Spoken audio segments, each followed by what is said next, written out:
Okay, this should be better, I think. Maybe it's less choppy. Hopefully.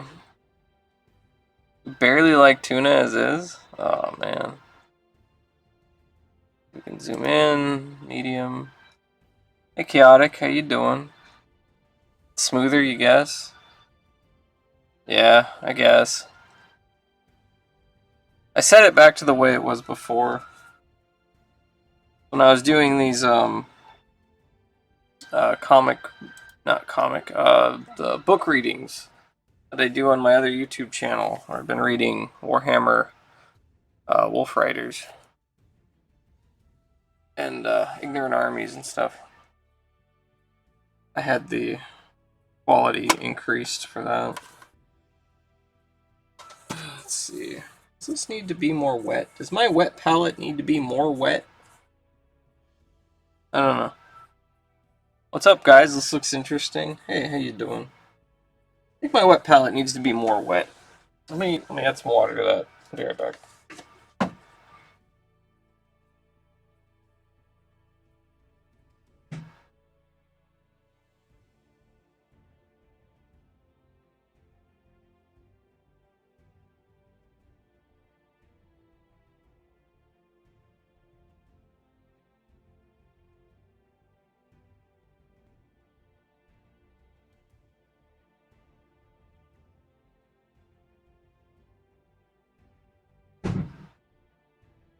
Alright, there we go.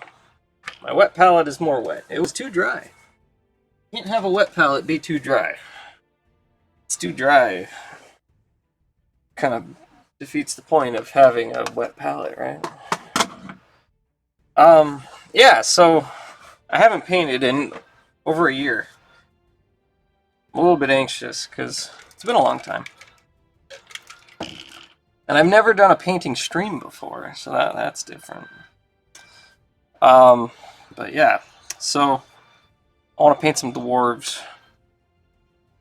How does the background music sound to you guys? I put on some like royalty-free fantasy music or whatever. I might have made it too quiet though, I don't know. Thanks, Stream Elements.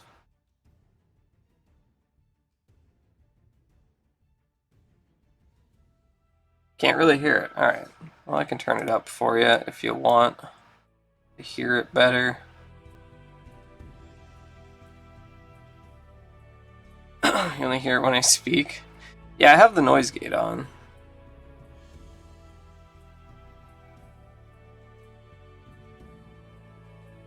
Oh, never mind.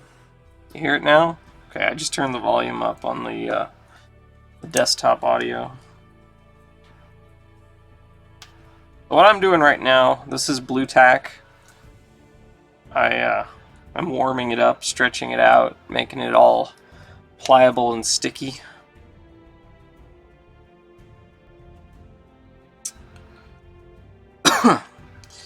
And yeah, I haven't touched my paints or my miniatures for a full year now. I can show you some of the stuff I've painted. Maybe I should do that. 1 second, I'll go grab some things to show you.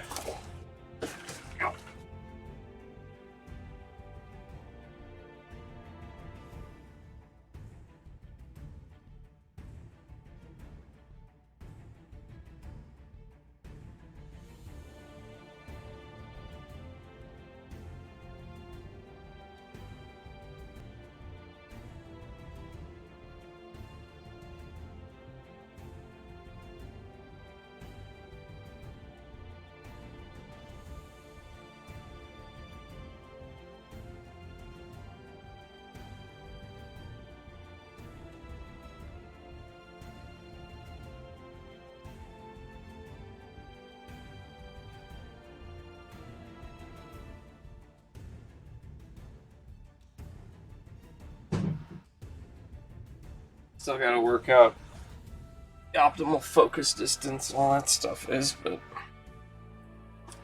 yeah, 1 second.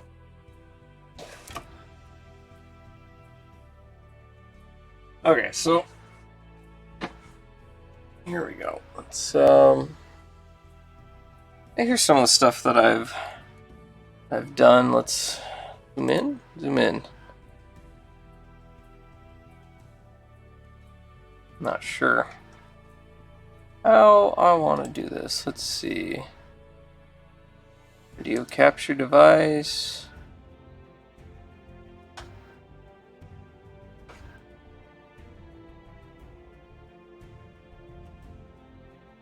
I want to.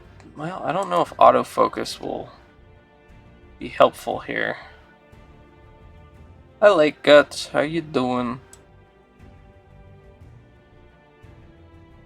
Let's move this guy up here and see if any of this focusing will actually work.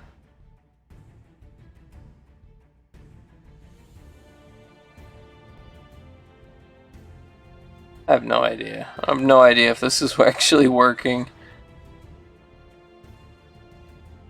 But anyway.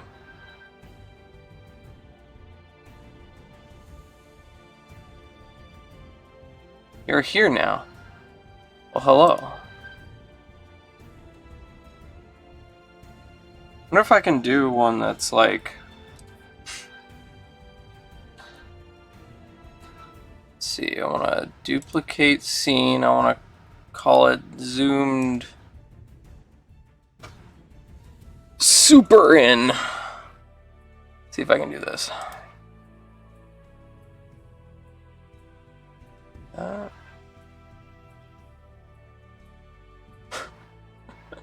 This is just silly.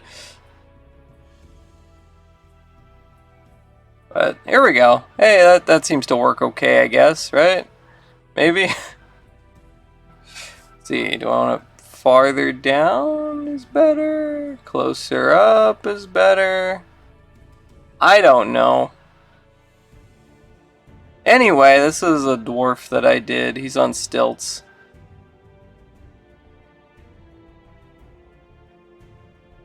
Yes.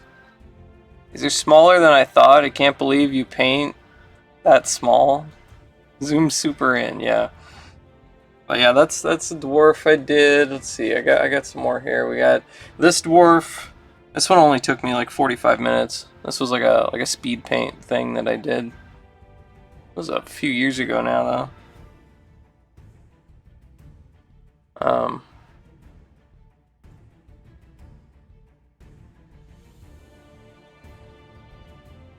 I really like how his eye came out. His eye is just like a wide-eyed. I don't know if you can even see that, but this one I did a map. He's reading a map. He's like one of the dwarf adventurers reading map. I made it supposed to be like a map of Mirkwood and Lake Town and the Lonely Mountain there. Yeah. Then we got this guy here. He's a newer model, Chaos Warrior Seahorse Man.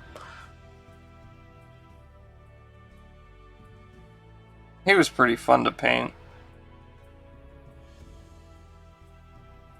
And the base, I made it look like he was standing on, like, I don't know, a ship deck or something with the wood planks. So what that is toothpicks. So I have like a bunch of toothpicks all lined up, and I glued them all to the base. And then with a saw, I just cut them off on each side. And then I painted it. Which I thought it turned out okay. Got the effect that I was looking for. This is another Chaos Warrior I did. He's a frog man. I don't know how well you can see this really, but yeah, it's a frog dude, frog man. Can I zoom in on this even more? I don't know that I can.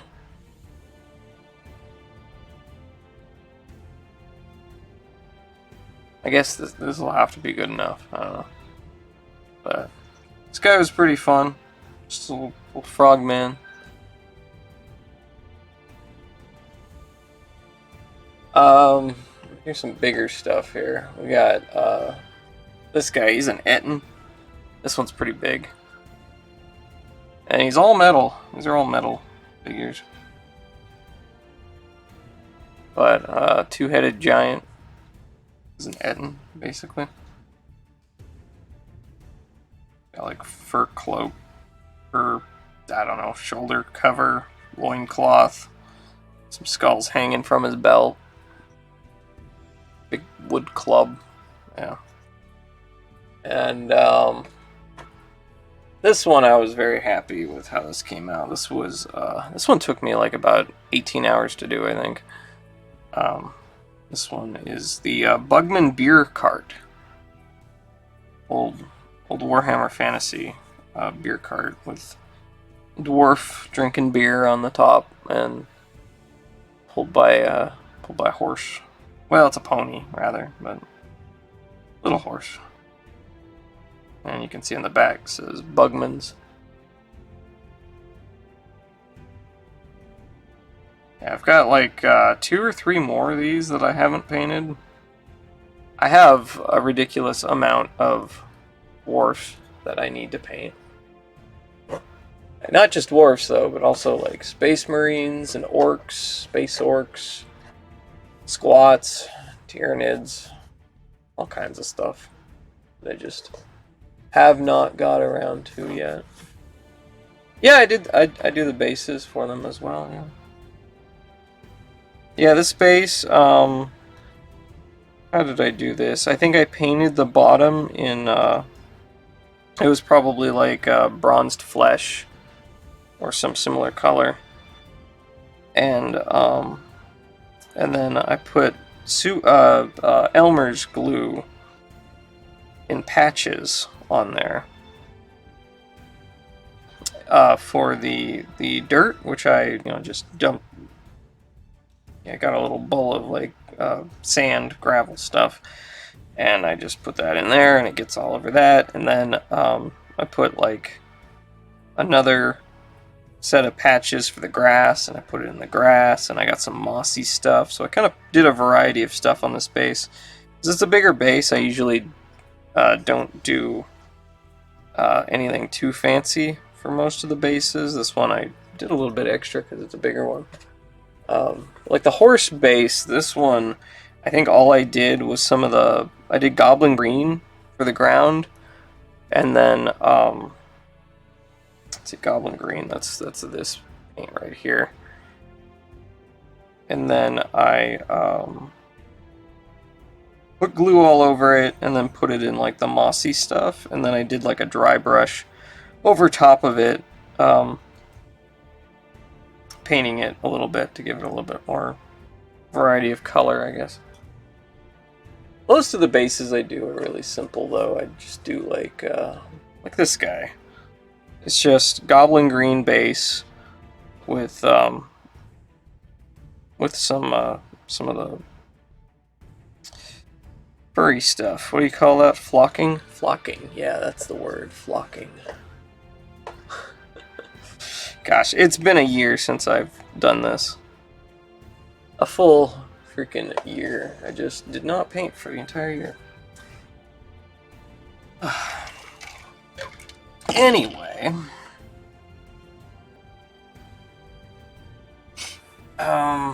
Let's see here. So, I guess we can zoom super in.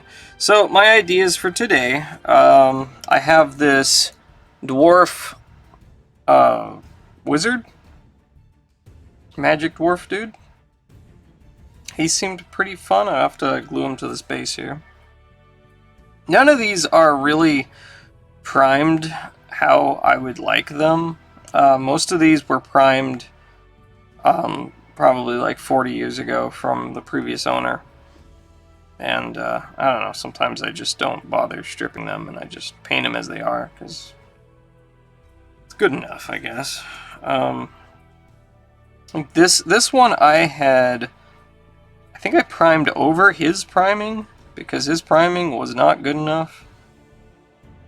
And then I painted in the skin. I did the hands and the face, just base coated Oh, you can't even see that. I need to move my hand over. Sorry.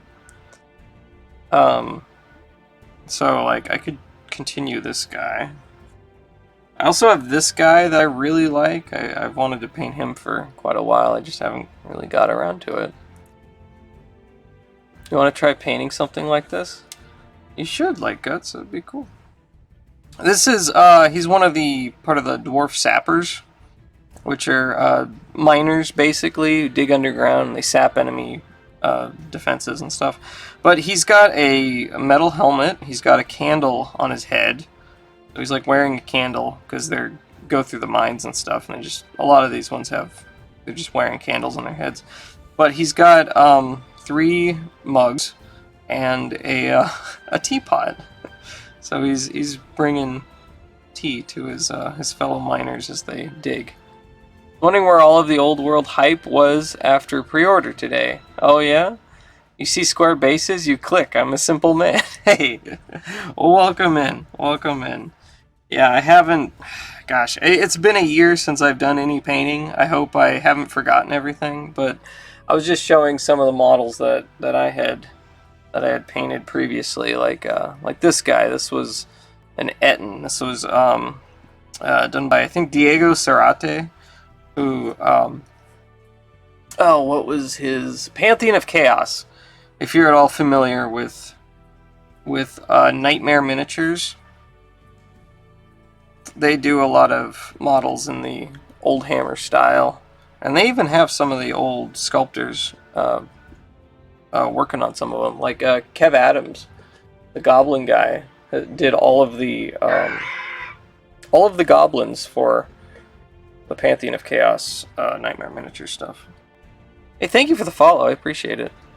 And here's the Bugman cart that I did this one. I don't know, 5 years ago probably.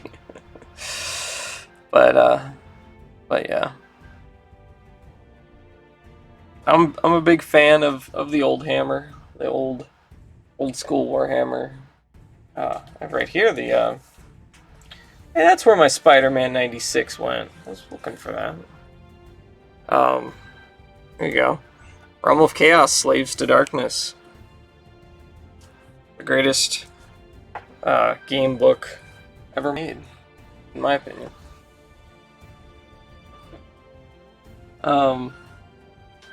Heck yeah, oh Muggs, that's what it is. I love him.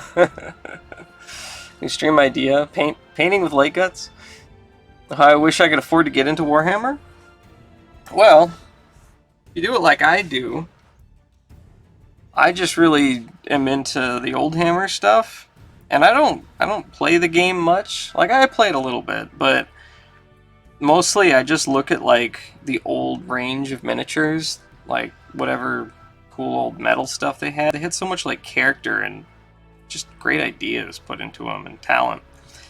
And I'll just look for miniatures that I like and be like, all right, I want to paint one of those or something. And I end up with 700 dwarves that I'll never be able to paint in my lifetime. But, you know, just look at like eBay auctions and stuff. Mainly. Let's see. Be like a quasi Bob Ross. Should do that. I'll put my canvas up and I can even do the paintbrush slap. You can, yeah. What kind of paint do you use? For these, I use, well,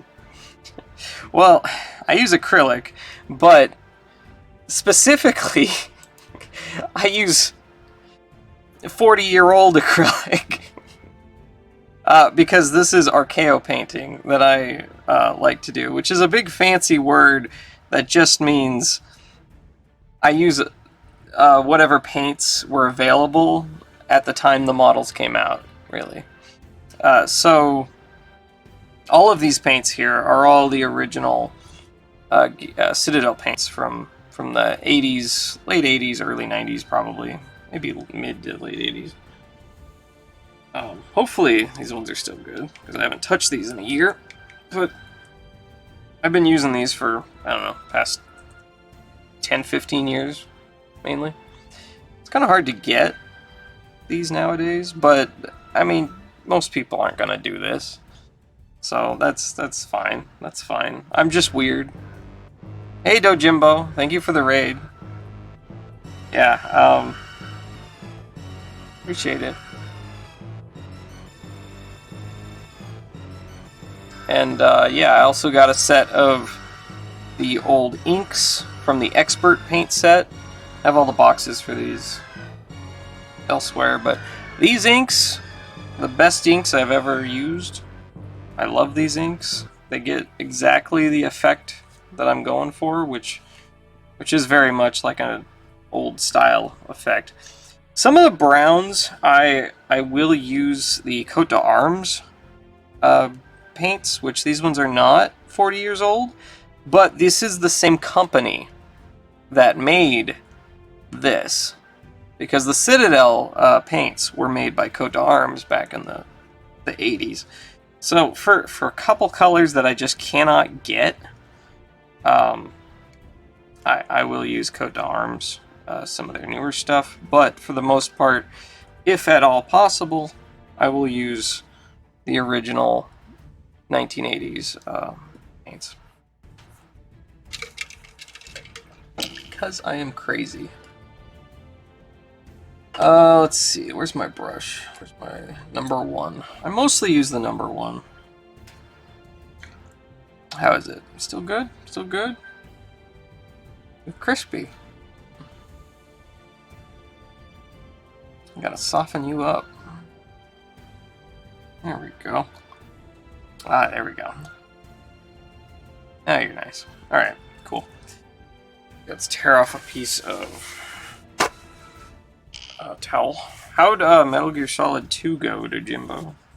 That's one of my favorite games of all time. Are you playing on the you playing the PS2 or the Xbox one? Because Substance, there's so much great stuff they added in Substance. Okay, so let's just lay out these paints up here at the top. I'm going to zoom out so you can actually see what the hell I'm doing. And I can stop procrastinating and actually start painting. Also, this is kind of a neat wash that I made myself. This is made out of Payne's Gray, which is a acrylic, like, not model paint, but like a art paint.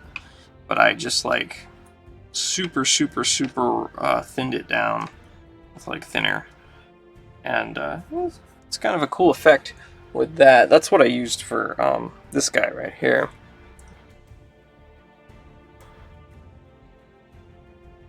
I don't know if you can even see him all that well, but yeah, he was shaded with the Payne's Gray, and it's like a really neat effect, I feel.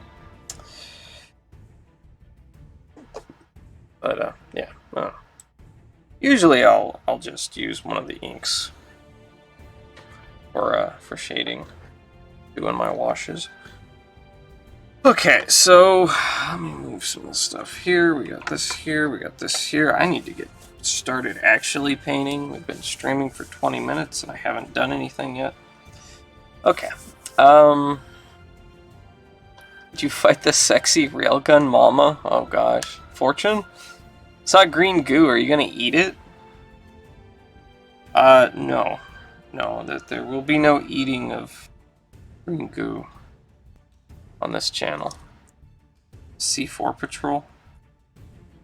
Okay, alright. I'm gonna have to take my glasses off for most of this, so reading chat might be a little bit awkward. Hopefully, it'll still be entertaining for you, even if I'm not super responsive. I'll eat it. I'll eat the green. I'm on the strut and doing C4 hunt. Oh, okay. Cool. Okay, so let's go ahead and glue this guy in. Let's see, I want to put him probably this way. Yeah. Do it like that. Yeah, that works. And he's mostly faced forward at that angle anyway. Cool. Okay, so usually the glue. Let's see how this is. This glue's any good. Ugh, that's goopy. Oh, there we go. So I like to. Oh god. Alright, Yeah, I don't like to squirt the goo directly, the glue directly on the miniature. I like to squirt it onto a piece of cardboard. Preferably something that doesn't like absorb the glue like this. Something that has like some kind of coating on it.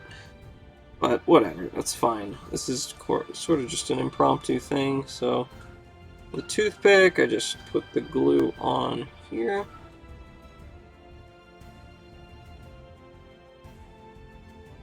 And is that enough glue? Might not be enough, and yeah, it's like kind of absorbing into the cardboard, which is not what you want. Should probably spray this cardboard. There's something for the glue to sit on. But this should work okay, actually. You don't need that much. So I'm just gonna put this on there, stick that in there. Kind of push it to the side there that has the most glue on it.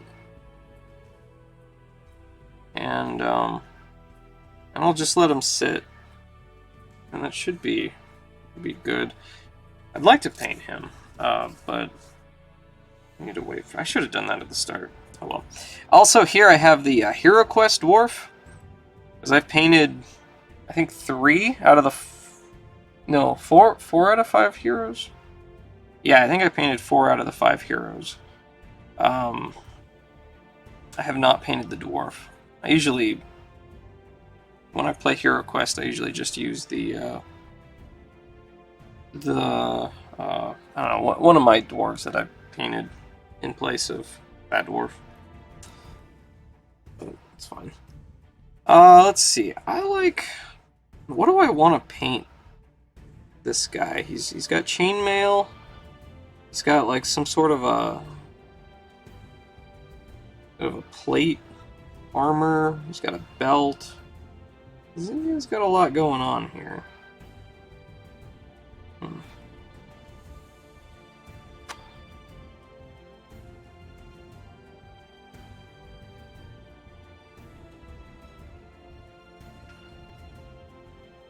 Let's see. I kind of want to give him some cool color on his plate mail. Maybe not something super fancy, but like maybe like copper. Maybe copper. So we'll do the chainmail with I'll paint it black, and then I'll dry brush some silver on top of it. And then yeah, we could do some like I don't know, bronze or copper for his plate. Assuming that is plate. Yeah, I think that's plate. That's not like padded armor, right? I don't know if I can... I am so blind without my glasses, I seriously cannot even see the buttons or anything. How to change my zoom in here. Let's see, so... red, gray with black and a light brown. Paint him red and white like a stop sign. Hello, Elegod, how you doing? And thank you for the follow, Rogue Heron. Ooh, glassesless. They have to be attached to the bases. This is crazy. I mean, you could paint him not attached to the base, I guess, but I don't know, that would be kind of awkward.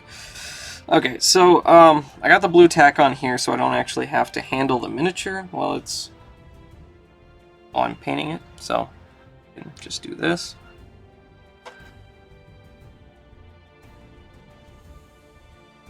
And yeah, we'll stick. And then this guy, he's got like some sort of a cloth armor and a cape. More like a studded armor sort of thing. Not even armor, more like a coat. And a big shield that would be really good for some sort of design. I don't know. I think I'll just focus on this guy for right now. How's this guy? Yeah, it's don't want to wiggle him around too much. He's okay. We'll just leave him be. Okay. Alright, so, yeah, usually I like to start with, like, I don't know, the face and the beard, so let's do that.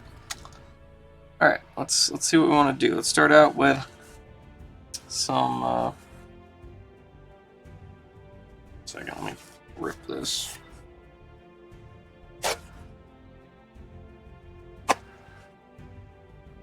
There we go. It's just bothering me. Okay. Cool. So, bronzed flesh. Start with this. Hopefully this one is still good. Maybe. Ugh, this one's actually not great. I have other pots of this. Oh god, yeah. This one is not great. No. Okay, let me go get another one of these. I might have grabbed the bad one by mistake. Second.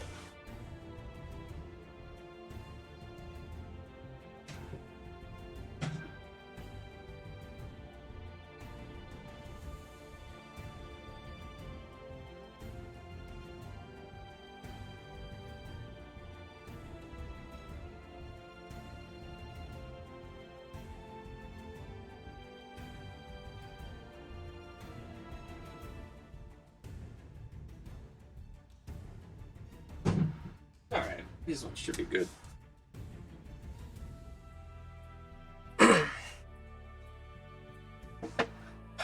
No, wait, I meant, I don't know. They came detached? You thought they were already attached? These are Slotta based. So, it was kind of a Games Workshop Citadel idea to make the miniatures on these little tabs so they didn't have to make the base part, because a lot of the old miniatures before this, they were actually, the base was part of the miniature. And it was actually a really cool idea, I think, to make them separate, so you could just, because they're just on these little tabs here, and then you could glue them into whatever base you want. And yeah, I don't know, the bases are very uniform and plastic. You can do a lot of cool stuff with them like that. You could also cut the tab off and then just put it on anything you want, really. I'm the worst painter in the world, but I can draw decent with a pencil. Alright, glasses are coming off, so I won't be able to read the chat very well. Yeah, let's get to some painting here, eh? Yes, I think this should be some bronzed flesh here. Yeah, that looks good. Alright, so with a toothpick, I just like to this and put it on my wet palette. Ah, man, yeah, it has been a full freaking year since I've painted anything. Jeez, I can't believe I didn't paint for a whole year. Then I want to thin the paint just a little bit, a couple drops of water. Yeah, I think I still remember how to do this, huh? So we're going to start out with just base coating everything, just block in the colors, and then we'll do details later. I usually use a number 1 for almost everything, I think. I use my number 0 a lot too. At least I used to use the 0 a lot more, I think. Whatever. Alright. So, get a little bit on there. And then we'll just start blocking in these colors here. A little bit.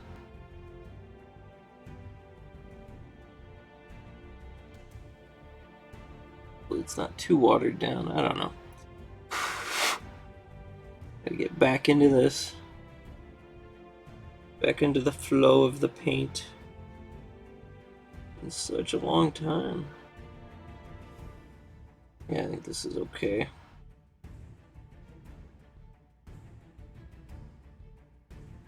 And sometimes the base coating goes a little bit messy, but that's okay. Point is just to fill in the colors and put the base colors where you'll want them to be. So, yeah, left side, that looks good. Right side.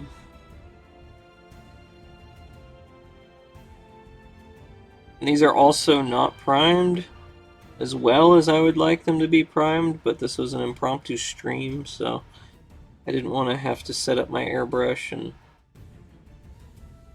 start priming everything and then wait for everything to dry, and I just wanted to paint a dwarf, so whatever.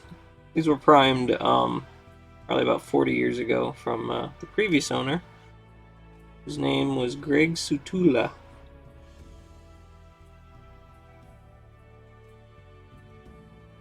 Got these. I got most of these dwarfs, my collection, from a used shop in Pocatello, Idaho, where I used to live. And this collection is actually what got me into Warhammer. I don't know if you can even see any of this. I think my hair is in the way. The frickin'... Alright. This is not good. God damn it. Alright,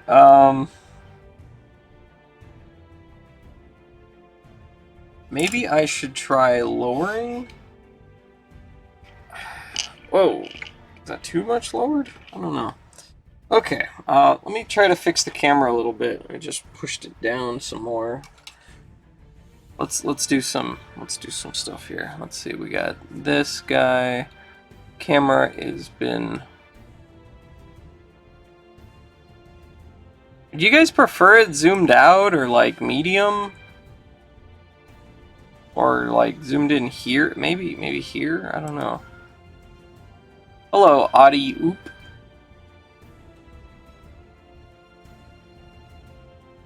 I don't know, what do you guys think? I was trying to zoom it in like super far so you could see more of the detail of what the hell I was doing, but it's also hard for me to keep that in frame. I think I'll just do it this way. Oh, someone said something, but glasses back on. I think zoomed in because you like to see, yes, the detail. Okay, you want the super zoom? Alright. Alright. I'll try to keep it in frame then. Oh yeah, I should also try to check here. See if I can get the focus better. Do the zoomed out, but then after zoomed in? I have no idea what you mean. Alright, let me set the focus here a little bit. Oh, no.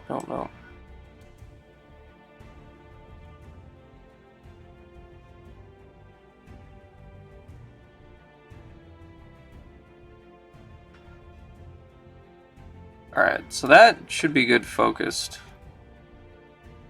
here right now, I think. I like begin zoomed out, and then after you do a couple details, you can zoom back in.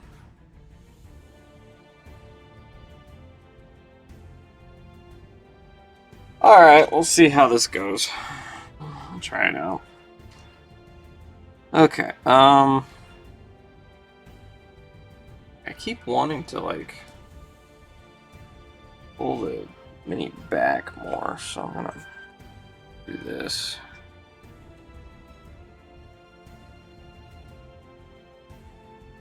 Alright, that is better. Okay.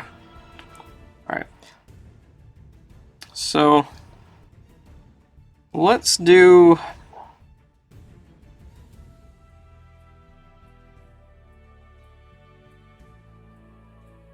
Let's do his beard. What color do you think his beard should be? Probably some sort of brown, maybe.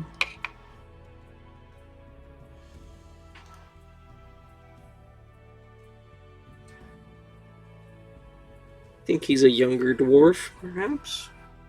Let's see, we got barbarian leather, we've got rat brown, which I like rat brown, it's a really good brown. Chestnut brown. It's a good base color. Wood brown. Go with chestnut brown. Let's do that.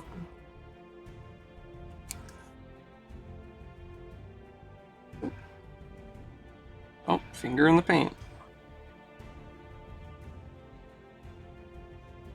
Okay.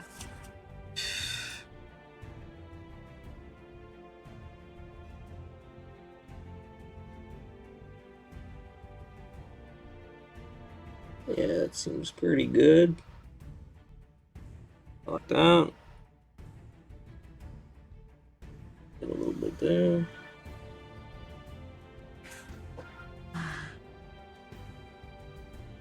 Dropper bottles were a great invention. I much prefer using dropper bottles than having to use all these toothpicks here. But when you do it with the old paints, you gotta work with what the old paints came in. Huh. Alright, let's do a little bit of that.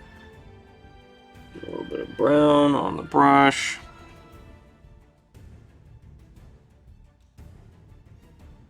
Not bad. Some people like to do thinner layers. Like for their coats, they like to do them thinner than I like to do.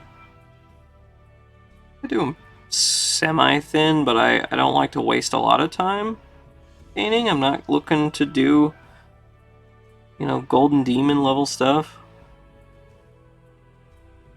There was a time when I would have wanted to do that, but after, you know, actually learning how long that stuff takes, I'm just like, no, that's too much time. I can't compete with those people, and I also don't have the patience for it.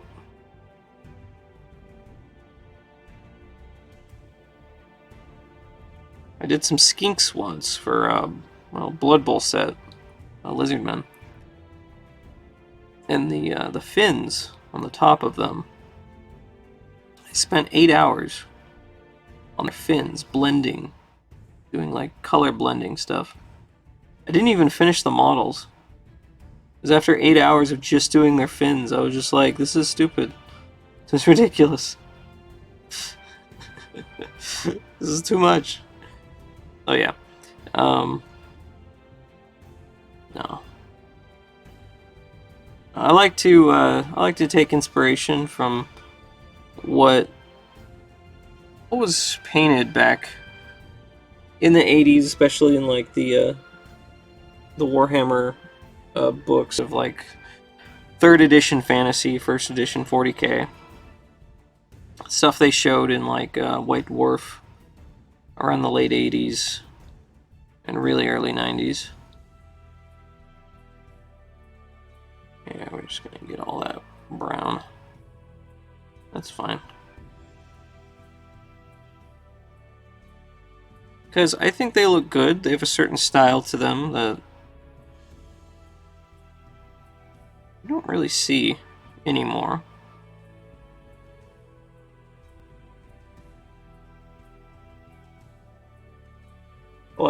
I like how the old techniques work. It's just simpler, it's easier.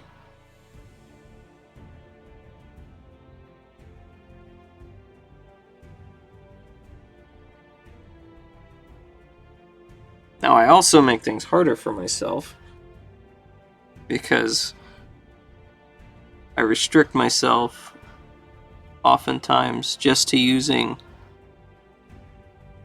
paints that are half a century old.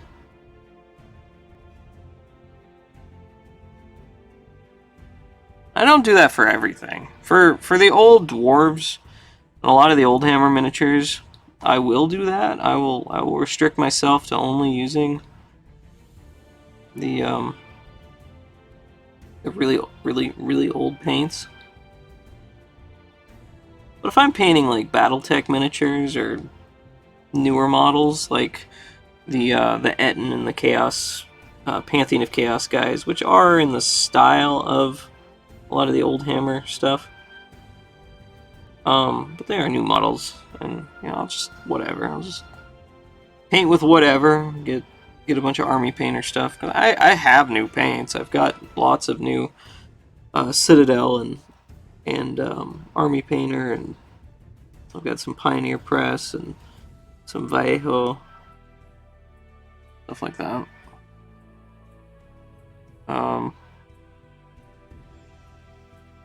Yeah. But for the old dwarves, I like to do them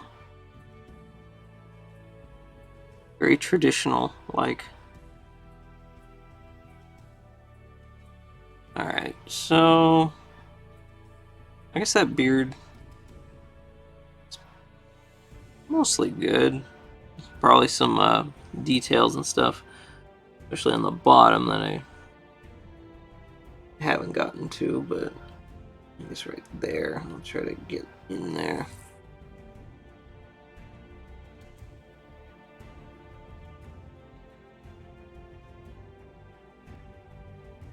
It's not a huge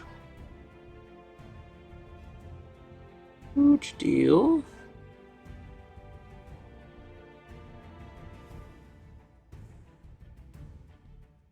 Alright, well, that's fine.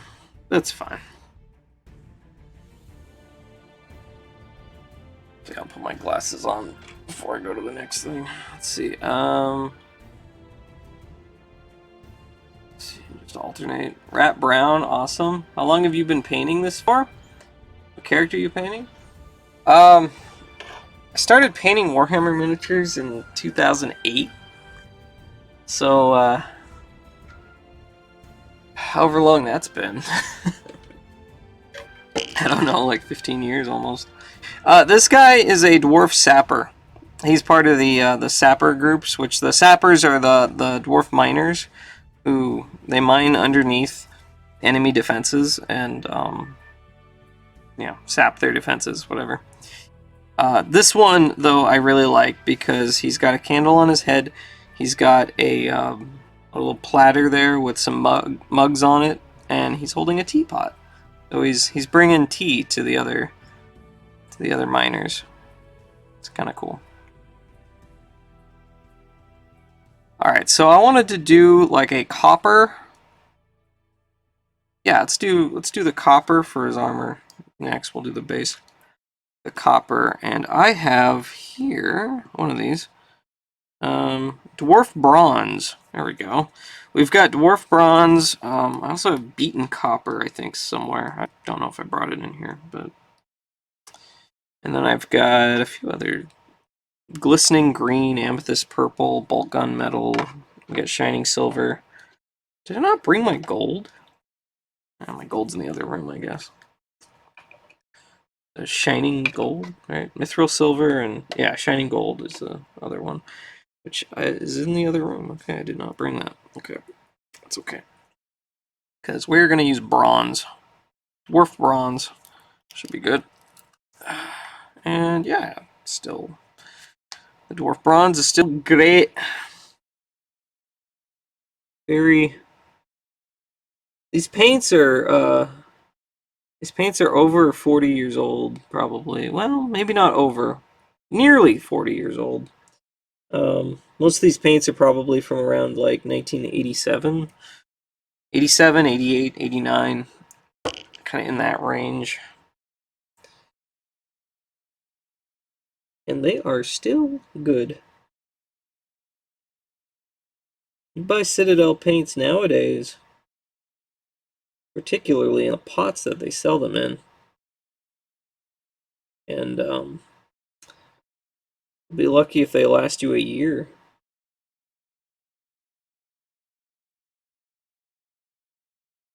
I think my music just ended. Put on another thing, or I could just hit that on replay. I don't know.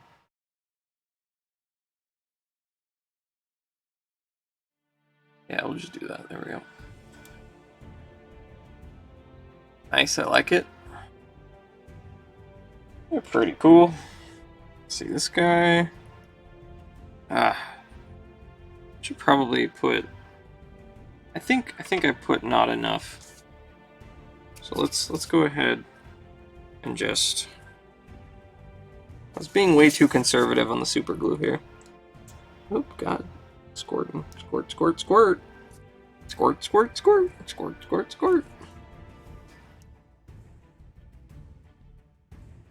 Exclamation point squirt. There you go. Is that enough? Yeah. And I want to put a little bit on the bottom of his feet. Well, so this is the dwarf magician, dwarf sorcerer dude, who I wanted to paint, but I need to get him on his base.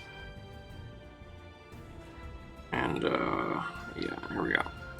1, 2, 3, 4, 5, 6, 7, 8, 9, 10, 11, 12, 13, 14, 15, 16, 17, 18, 19, 20. I usually count to 20 when I put them there. Hold them together with the pressure for about 20 counts, and then let them sit.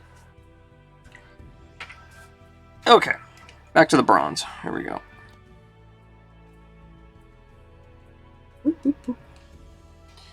Okay, so get this metallic bronze. Bronze. It's alright if I get some on the belt. Yeah, that's alright. As we'll go back over these and do detail work and washes and stuff like that. But the base coat is just to get the color on the miniature. Get something started and to make it so you can work with something.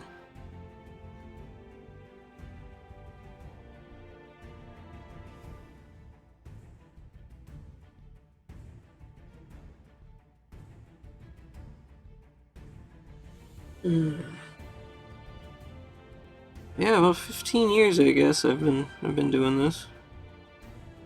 A long time.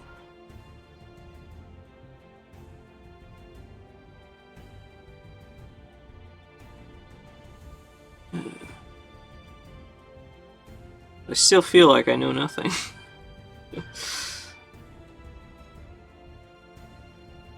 There's plenty of painters, even locally, I think are way better than me, but you know, I don't paint all the time. In fact, I haven't painted for an entire year. This is my first time picking up the paintbrush since, well,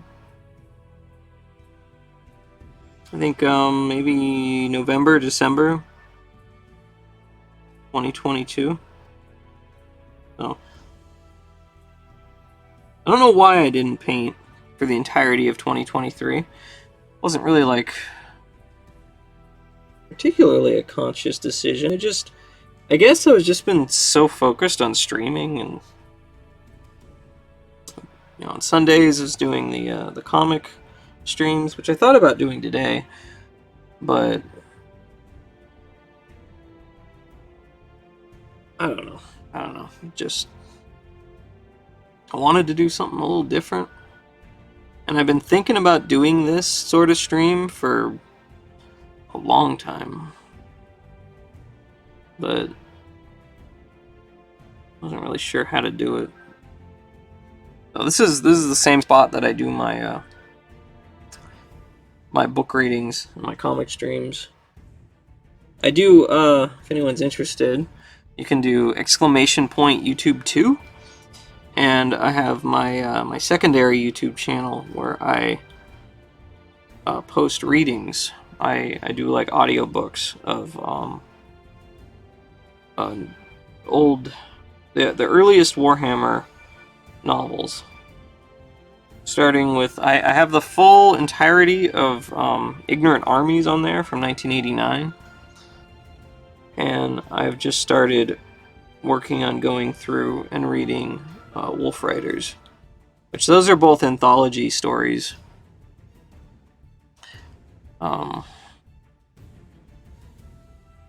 So they're, you know, you have like 20 to 40 page short stories that aren't particularly connected to each other or anything. They're just all different stories from the Warhammer universe, or Warhammer world, the fantasy world.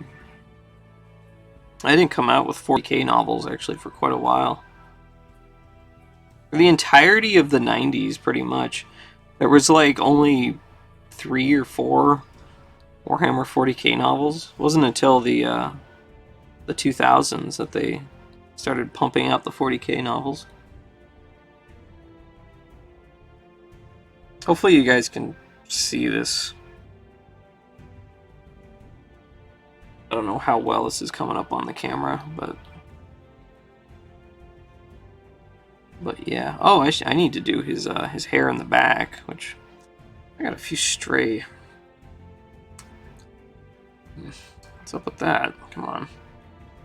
Come on, brush. You're a Raphael. You're not supposed to act that way.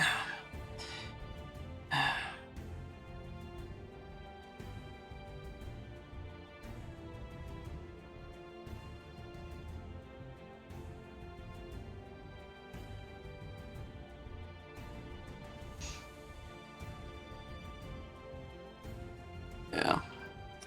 I've never really been one who could get like armies done, which is, I don't know, probably why I haven't painted as much as I, or done enough, as much as I would have liked to have done by this point. I like just painting like the same miniature over and over and over. Just, it's very difficult for me to do. That's why I like these 1980s metal dwarves so much. Each one is completely unique. It has so much character to it. What the hell, brush? Come on, brush. You're a brand new Raphael, don't be. There we go. Hopefully you'll cooperate. Yeah.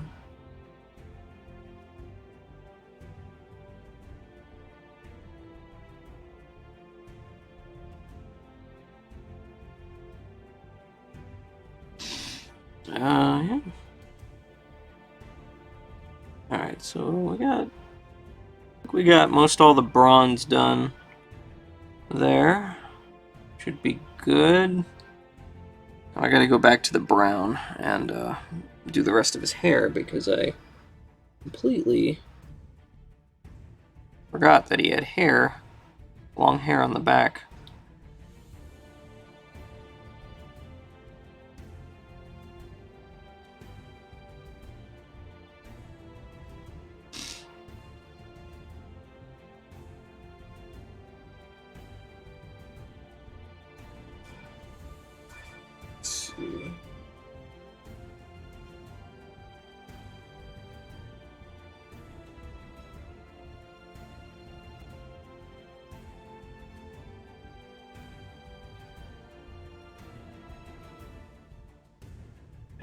What I want. There we go. That should be good. Alright.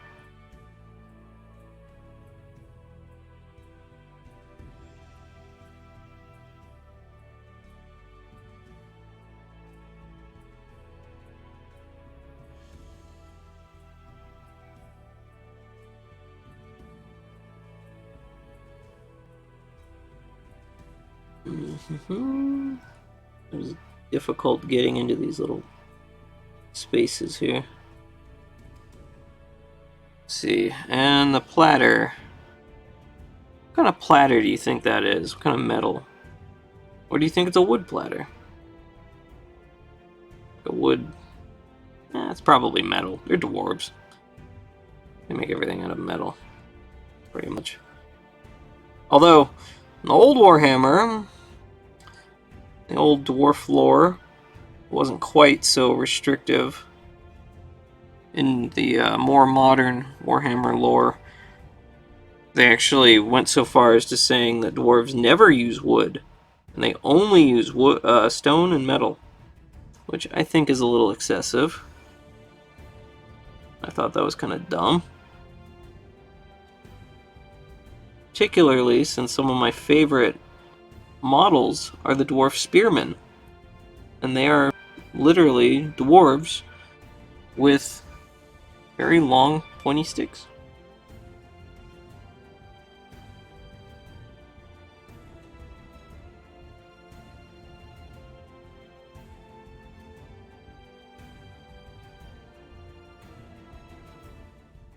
Alright,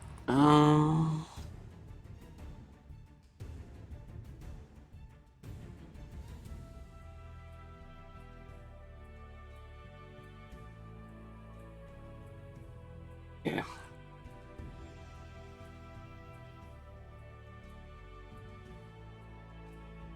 Let's see, is that... Yeah, I'll probably just make that brown down there for simplicity. Underneath the nose guard. Yeah, that's fine. We'll just make that brown. I want to get the brown in there.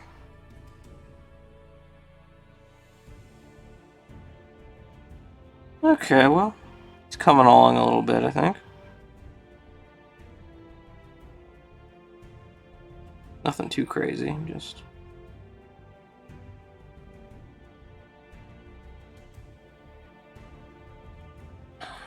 Yeah, I don't know how well you can see this. Is it zoomed out still? Maybe I should zoom it in. Yeah, zoom in. There you go. Here he is so far.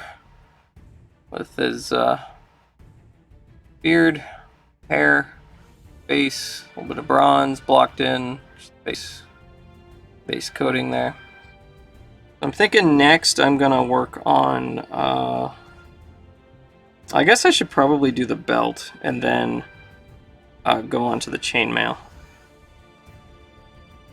Yeah, it's coming along.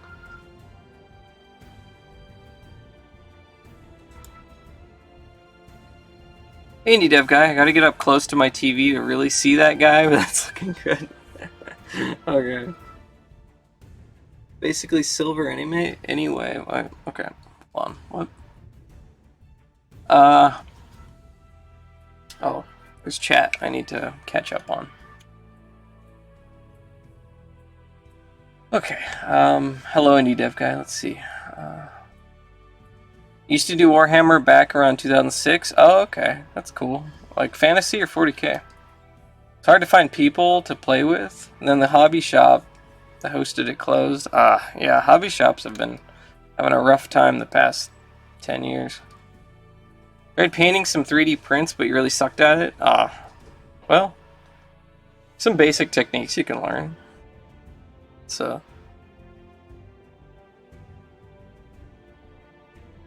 let's see, just do base coat and then wash, and you're usually pretty good. Just listen to your Warhammer reading, the story with the long German title, Geheimnisnacht. Yeah, that's basically Warhammer Christmas. These miniatures too small to mask areas with tape? Yes. There's my finger. They are very small. Yeah. I was wondering the same thing, although that might be more work. Yeah. Silver, pewter platter, silver, pewter, silver. Okay. So I've got mithril silver here. I also have bolt gun metal, which is like a darker silver. Basically silver any way with a little dark tarnish. You did fantasy? Oh, cool. What race did you play? Alright.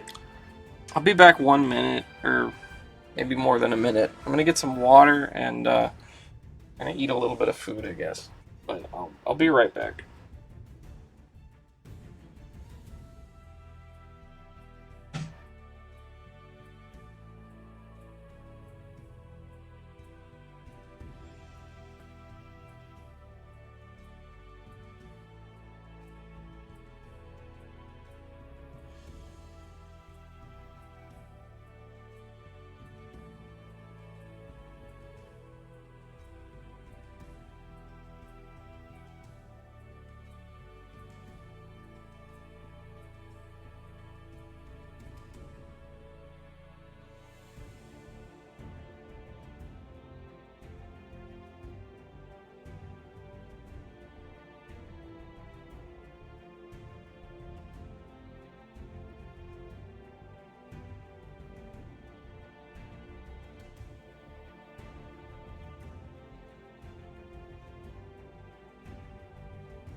Okay, I have food. I have some food. I'm going to eat the food now. And then I'll get back to the actual painting.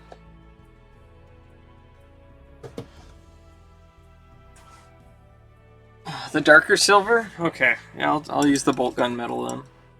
What race did you play at Frederico?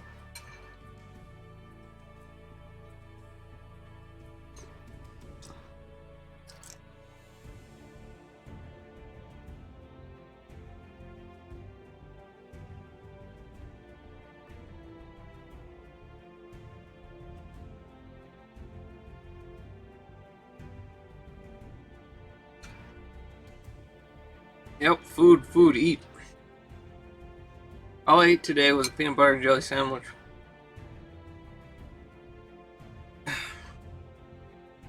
Food has been made.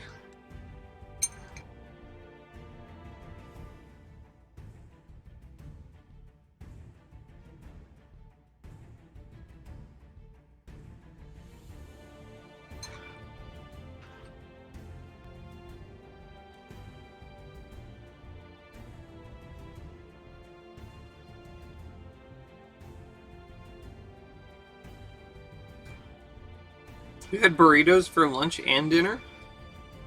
Are they homemade burritos?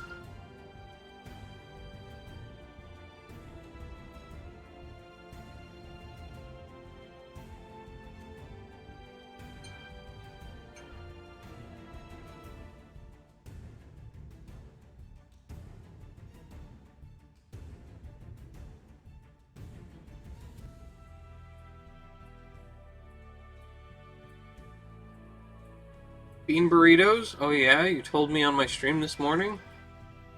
Never got my flautas. Made beans yesterday, today was burrito day. Mmm.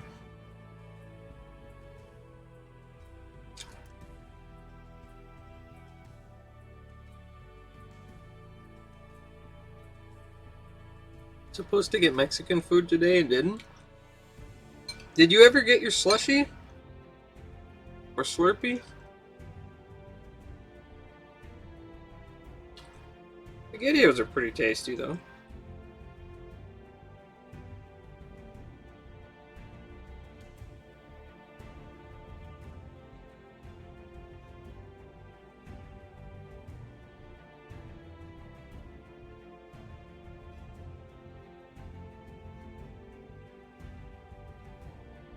I got a slushie. Only a small one because they ran it. Oh. Yeah.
Sorry, I'm eating as fast as I can.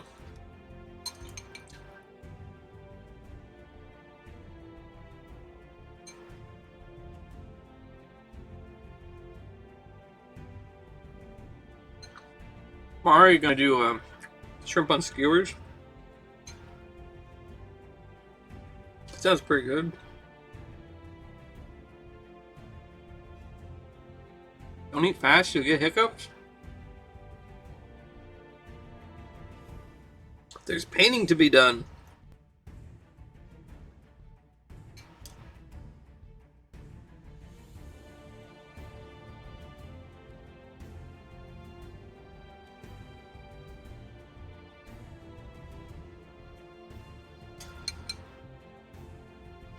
Paint me like one of your French dwarves.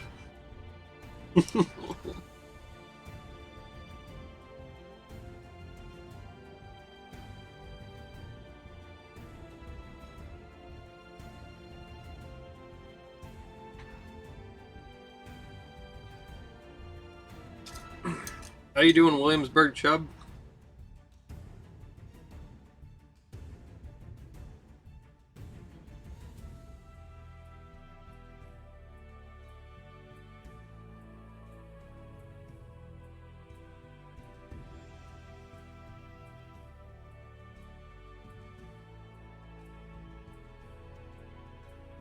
Covering in bed from partying too much. Oh god. Got bad hangover? Hey, we reached 800 followers!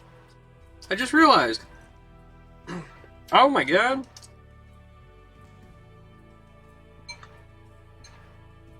Well, damn.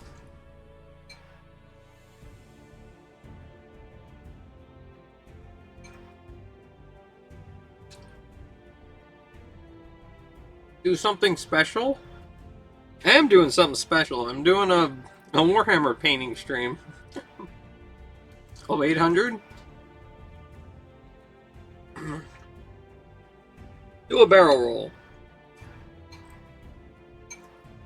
Here you go.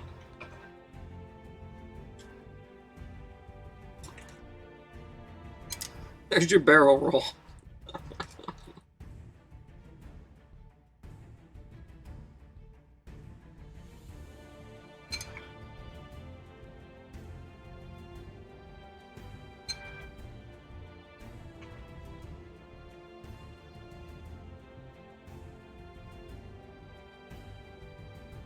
Eight 8.0 times 10 to the second power, get.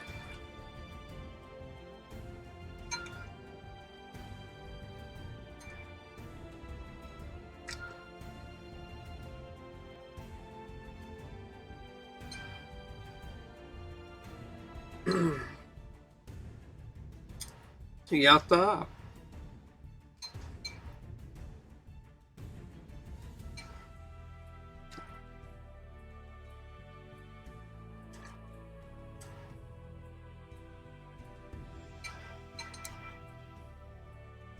Here. Here's 2 barrel rolls. Oh my god. That one's not rolling. There we go.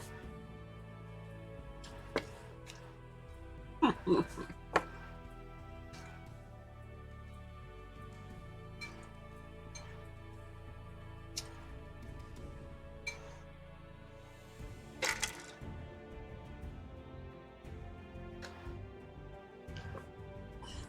you believe I'm 30? I'm still eating SpaghettiOs?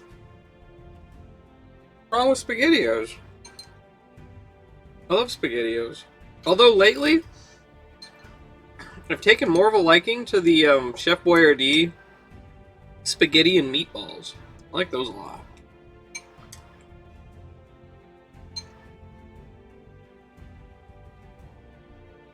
It's gourmet food.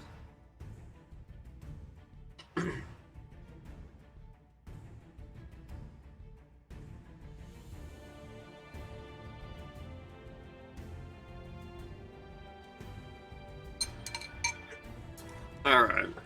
I think that's enough eating. Let's get back to painting. Let me just set this out here real quick.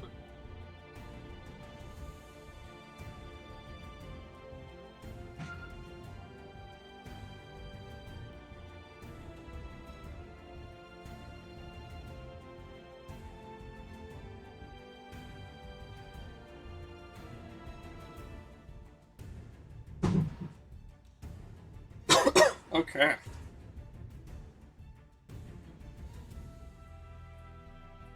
Oh, God, it fell over. Okay. Eating has completed.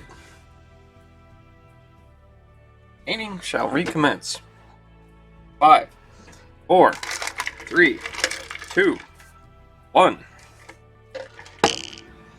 Oh.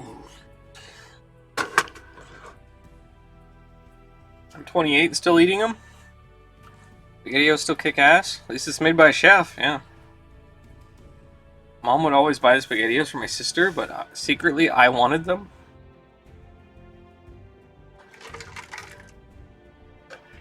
Love SpaghettiOs. Alright. So, yeah, next up will be the belt. So, we're gonna do... It doesn't look like the belt goes all the way around just quite. It's like it goes under the back plate. I don't know. For the belt, I'm thinking barbarian leather, maybe. Could do that, or I've got spear staff brown, which is kind of a yellow. No, goblin green. We got rat brown. Actually, I kind of like rat brown. I don't know. Barbarian leather is pretty good though. Go with the barbarian leather. Alright, my glasses are back off, so once again, can't read chat until I put them back on. So, just so you know. Crispy old paint. Right up into rings. Alright.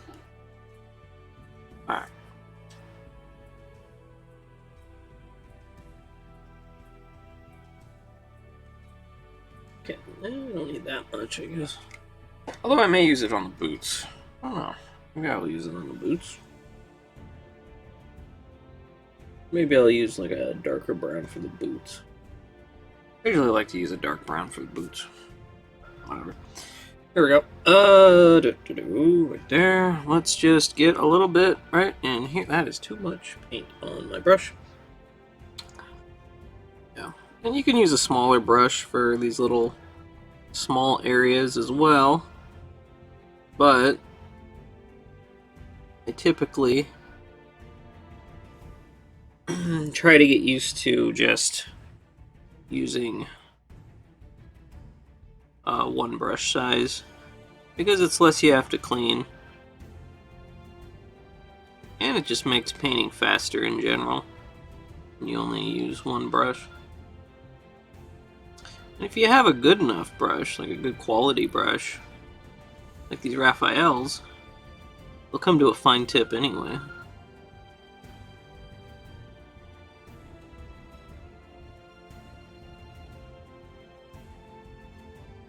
Yeah, well,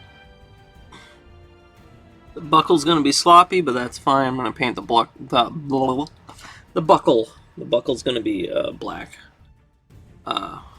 First, anyway. At least for the base coat. Yeah, I don't think you guys can see this because I can barely even see this. Trying to get underneath his arm there. Get this brown to the belt.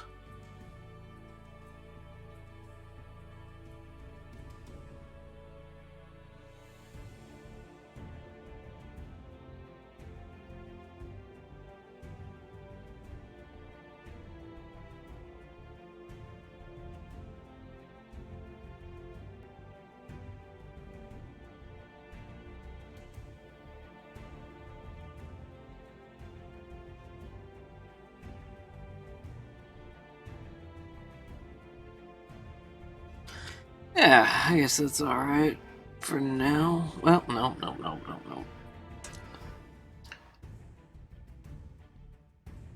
I need more paint right there. Here we go. Much better. Much better. He's better. Much better. He's Black Blister.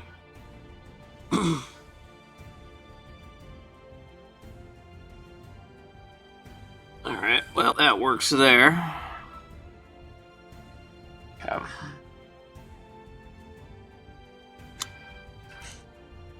Alright, so So now we're going to do the chainmail. And anything that's going to be like iron metal or steel or, you know, something like that. This is actually the original Chaos Black. Oftentimes I will use a newer black because I'm just like, black is black. No matter what era you're from. No matter what range of paints you're using, right? But sometimes I like to go and actually use the real, authentic 1980s Chaos Black.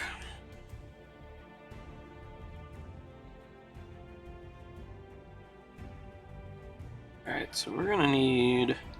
We'll just start back here, I guess. Yeah. It needs to be somewhat thin, I think. I could also use a black ink for this as well.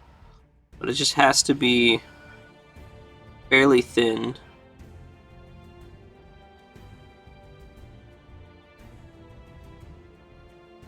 Because it needs to get into all the little cracks, all the little holes of the ring mail.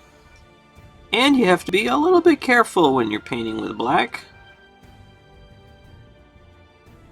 Because most colors you can paint over.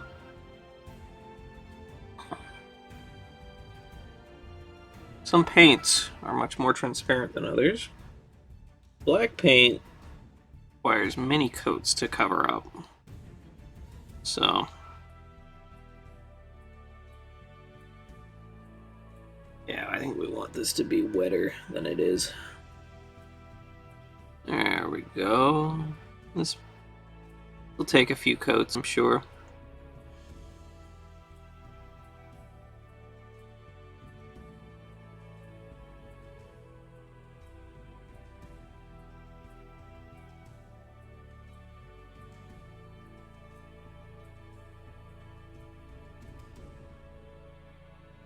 Yeah, chainmail can be a little bit awkward, because you really want it to get in all the holes. Which is also a good reason why some people prime in black and not white.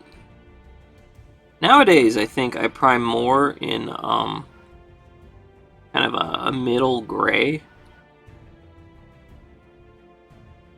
I'm not usually one who likes to prime in black, because it just darkens everything you paint on it. And you have to work against the darkness if you want to brighten it up. And white is nice because, you know, everything's going to be bright on top of the white. And you can darken much easier than you can lighten, I think.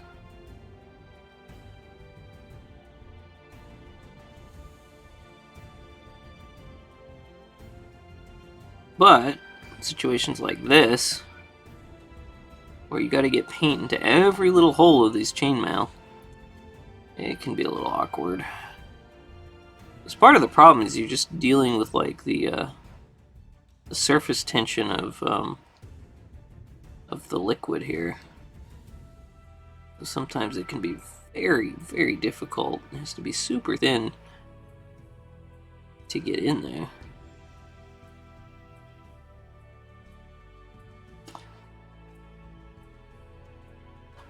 I'm going to thin down the black a little bit more.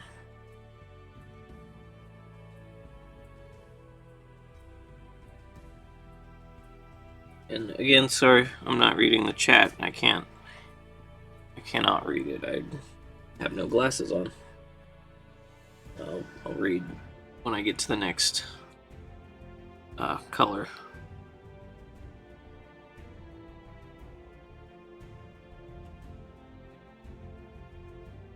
Okay. You don't want it too thin because then it won't cover anything. And it can run. And having black start to run is usually not what you want. Runaway black is kind of annoying to deal with.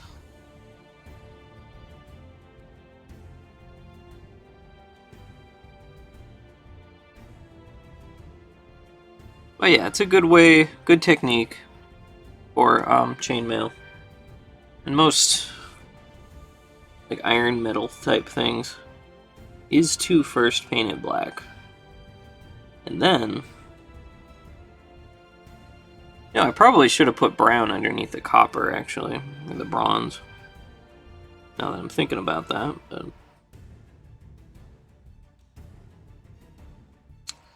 it's okay. Yeah, I was trying to get a little bit underneath. There's no way I'm going to be able to paint underneath him though, because of the base. But no one's going to look underneath his skirt, right? So, be fine.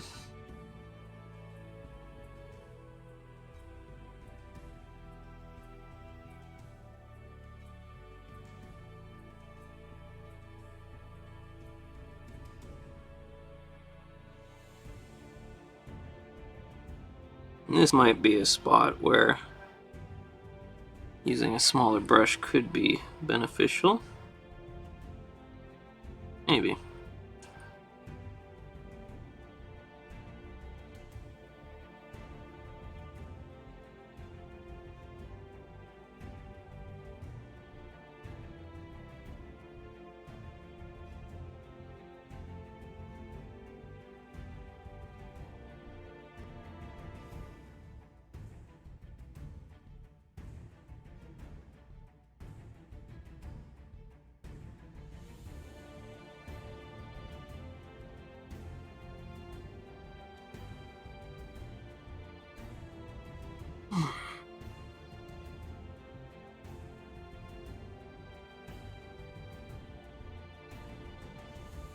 The chainmail has kind of a split down the front here.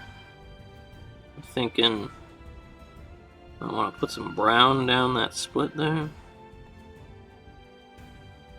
Something like that. See if I can get a little bit underneath.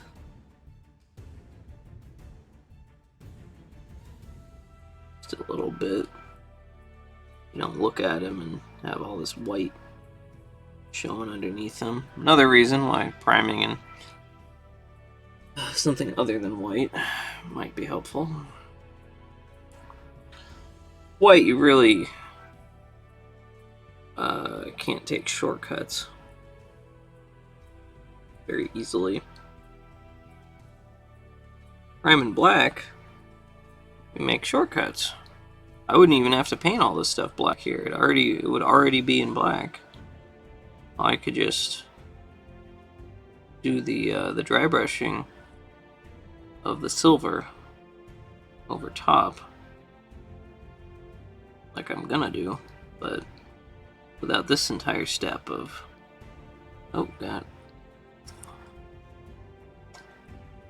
Sometimes I miss a little bit and get a little bit of black on the top, and oh no. It looks like we're washing early. That's okay. That it looks a little bit muddy. That's okay because he's a dwarf in a mine.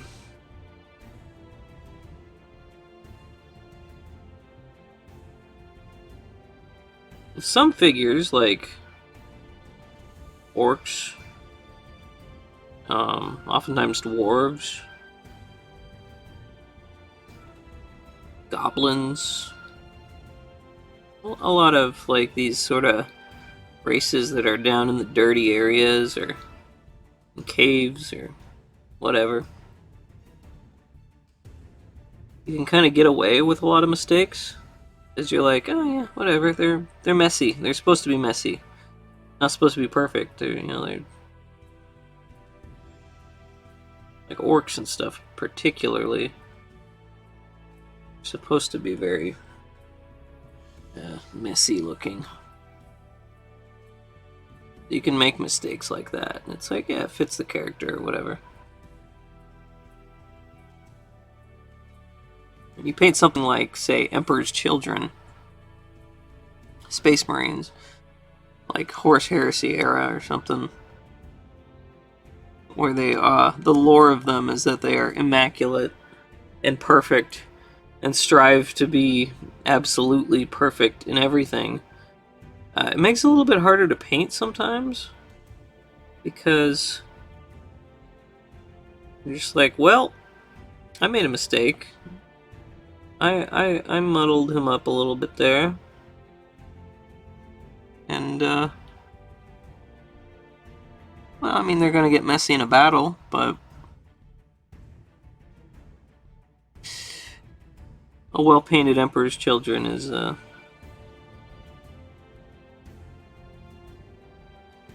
demands a little bit extra attention, I think.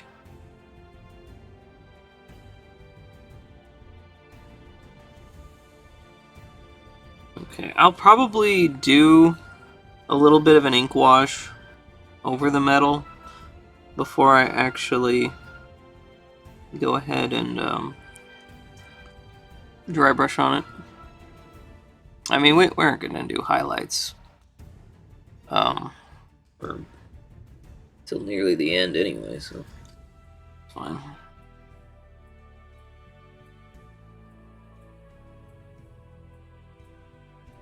Alright, so here we're doing the, do you think these, the mugs, what do you guys think about these mugs? Do you think these are metal mugs or wooden mugs? I'm thinking like wooden mugs, but I don't know.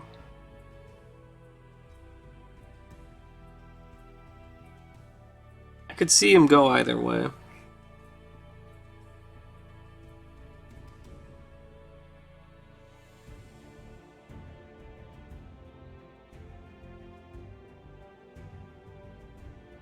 Okay, and he has an elbow thing going on here. I think it might be like an armor plate, which I'm thinking we should probably make part of the bronze. Yeah, I think that elbow plate there. So I wasn't sure if it was like a padded elbow thing, but I'm thinking it might actually just be a plate. Part of the plate armor. Or like an extra piece of it. Something.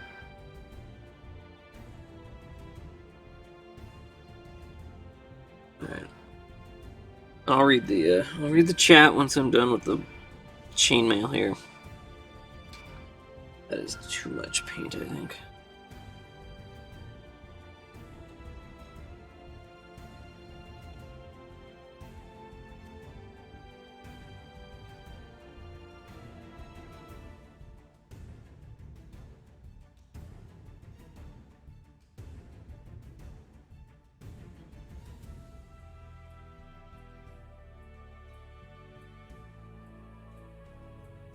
Oh, I missed some hair. Did miss some hair. Huh, look at that.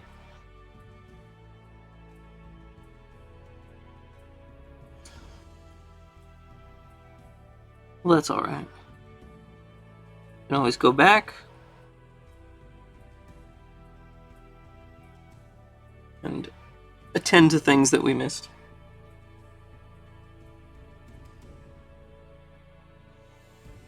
Is fine. That's the thing sometimes with painting something in 3D like this. You look around it, you look at it, you look all over, and sometimes you don't see everything. Like, you're looking right at it, but sometimes you don't see it.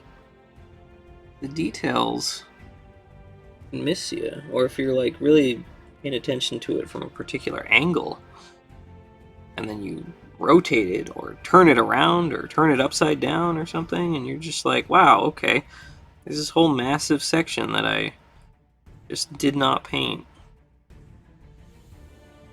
Sometimes I'll do that. I'll like be painting something and think it looks pretty good, and then I'll turn it like upside down And then be like, oh my god.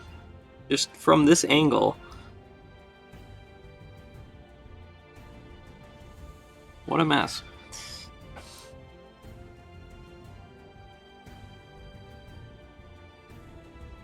Well, maybe not mess is the word I'm meaning, but just like missing huge chunks of the model.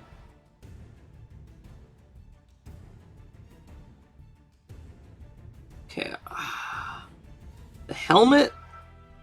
I think the helmet probably should be copper as well. Or bronze. I keep using copper and bronze interchangeably. Copper is a lot more green, I think. And we're not using the copper paint. We're using the bronze paint.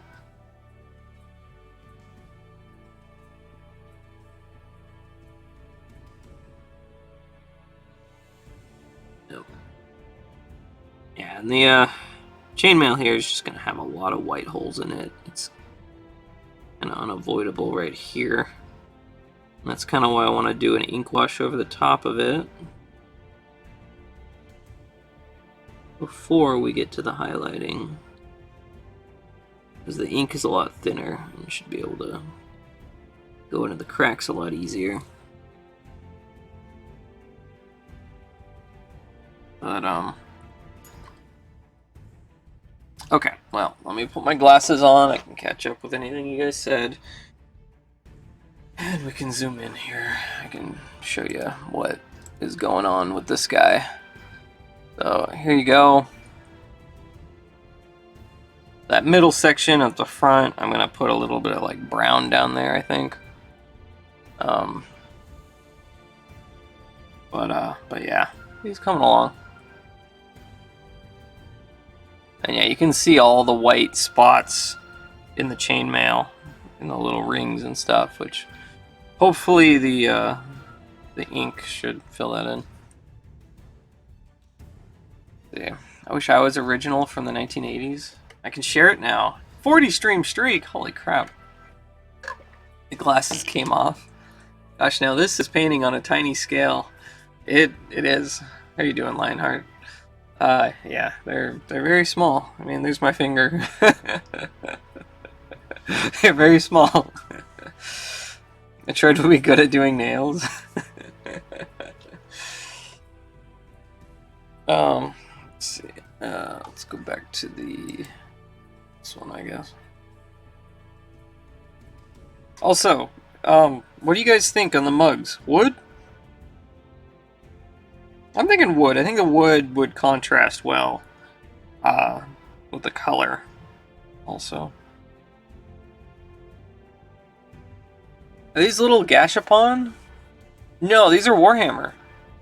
These are 1980s Warhammer miniatures that I am painting with 1980s Citadel paints.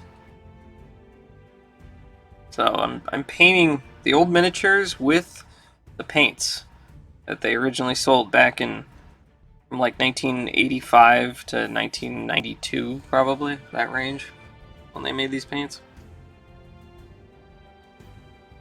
But it's Warhammer Fantasy.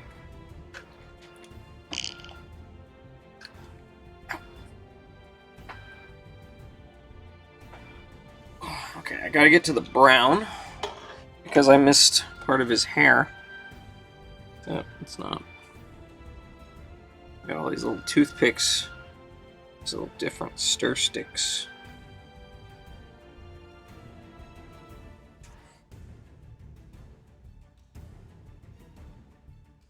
The reason the brown just wants to keep separating from the water.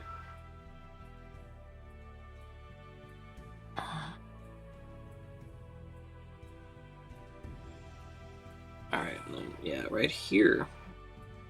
Got all this hair right here.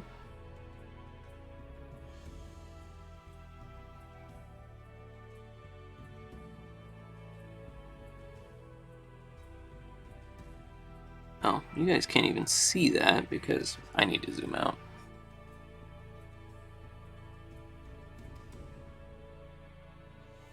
I have a hard time keeping it in the frame when I have it zoomed in. This guy's got some long hair, and not just in the beard. He's just got long hair all over.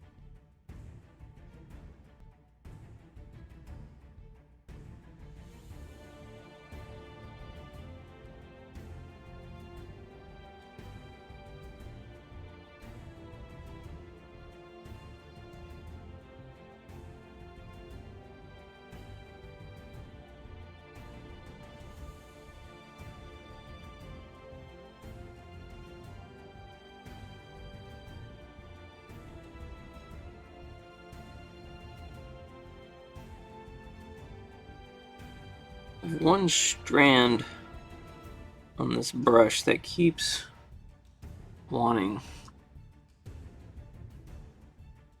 to go rogue.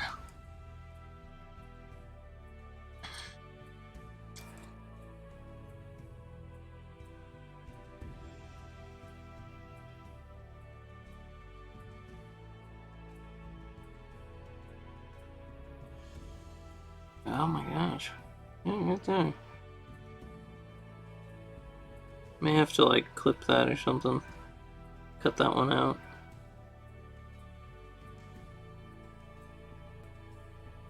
That is very irritating.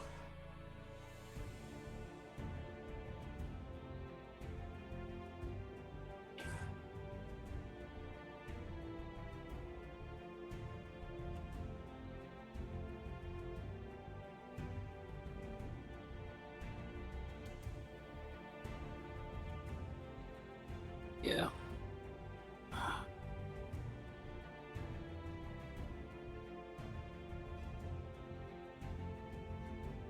Alright.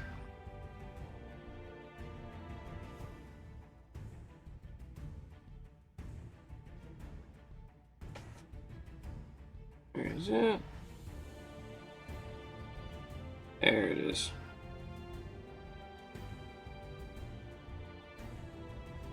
Alright, 1 second. I'm gonna get rid of this thing. It's one little strand.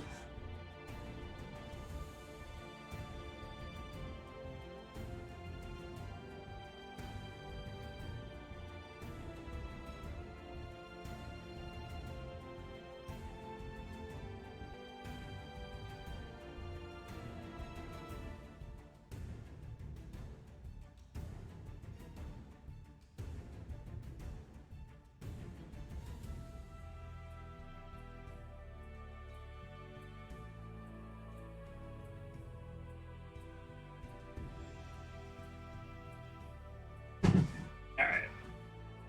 Got it. Should be good. Shouldn't be a bother anymore. Yeah. Should be nice now. Okay. Okay. Here we go. Back to brown.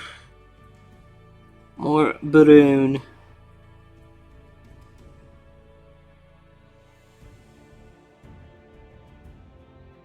Put the brown in there.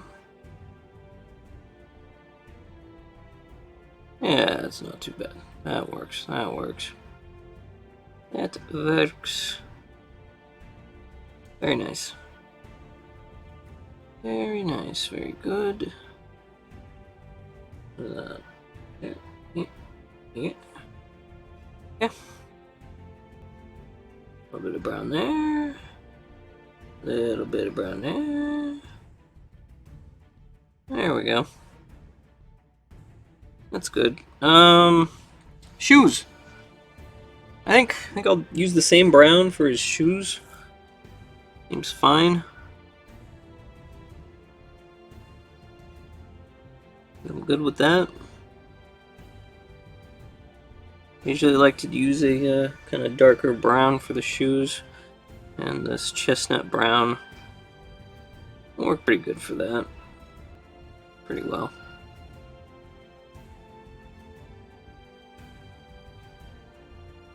And you don't have to worry about getting the base painted, because we'll just paint over that all at the end.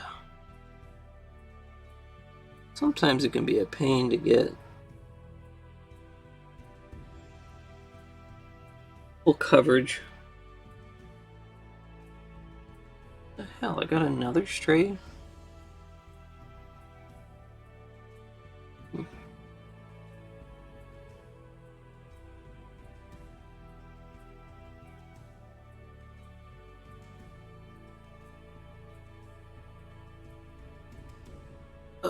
It's so difficult to get in. Bottom there. But there we go.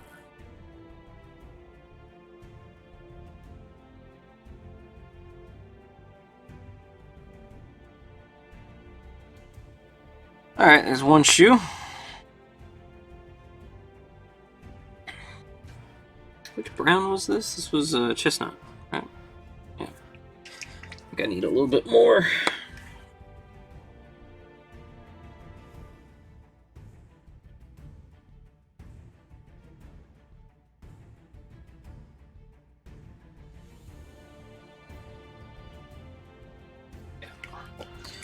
There we go.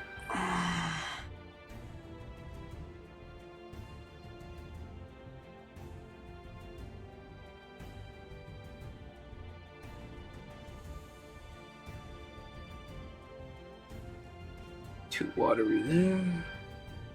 That should be okay.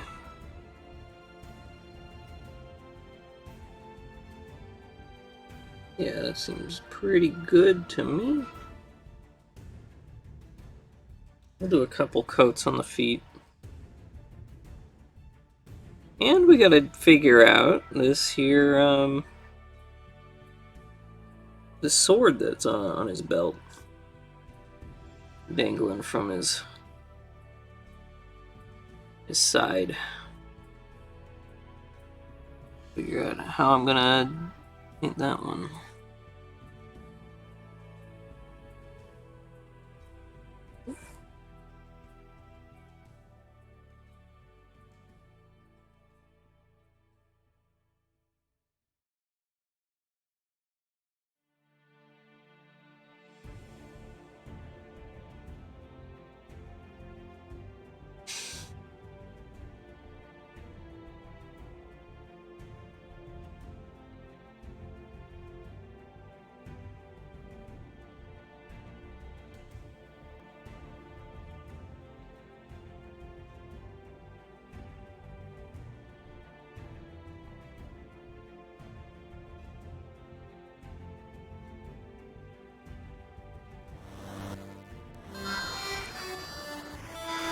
Oh gosh, what is that? Okay, let me put my glasses on so I can read. Thank you, whoever that was. Yeah, my glasses on. Mr. Spider-Man. Hello, Mr. Spider-Man. It's already 9, I don't want to go to work tomorrow. Snippet. You're the Bob Ross of Warhammer painting. Thank you for the sub, Mr. Spider-Man.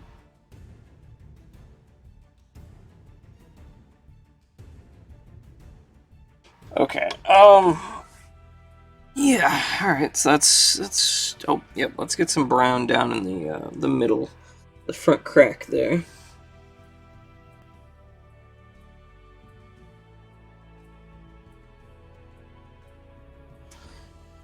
Yep.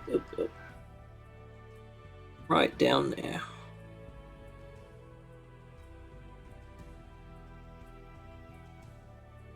Okay, and I need to get some black here on the belt buckle itself. This part, I gotta be kind of careful.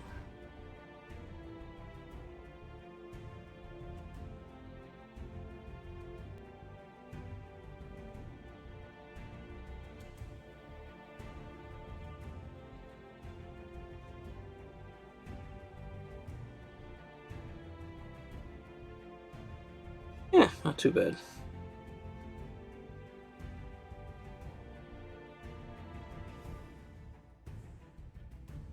Not too bad at all, I think. Yeah, it's good enough for now.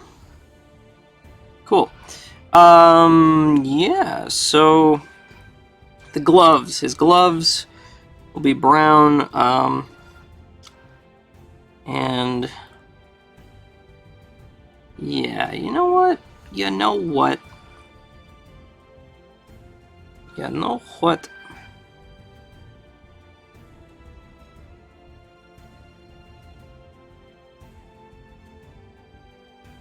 I'm thinking the copper. I keep saying copper. The bronze. I think I should probably use the darker brown for the belt. I'm gonna go over the belt again here with the darker brown. I think the lighter brown blends in too much with the bronze. I think their colors are a little bit too similar.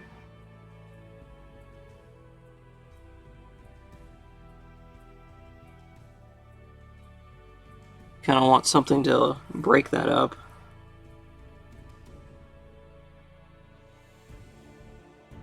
Have a good contrast there.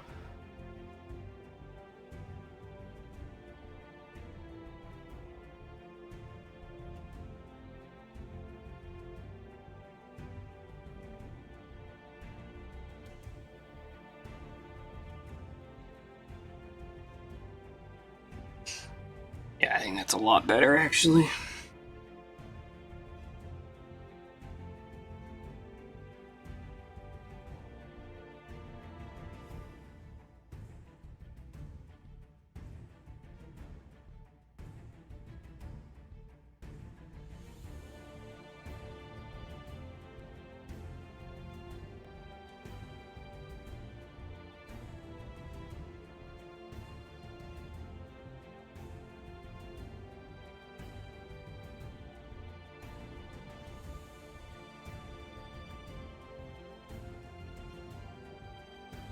So they just brought back Warhammer Fantasy like a week ago. I was really mad when they killed it in favor of Age of Sigmar.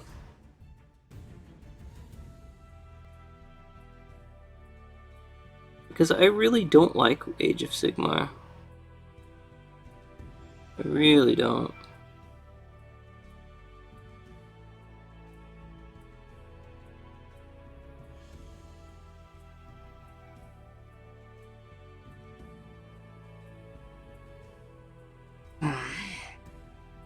Alright, that's a little bit messy, but...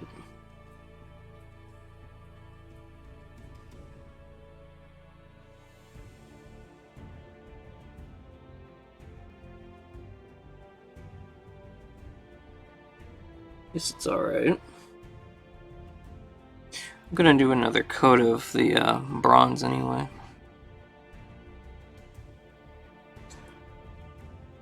Okay, and then gloves? What do we want for gloves? Oh, a rat brown? You can do some rat brown. Yeah, rat brown gloves seems good to me.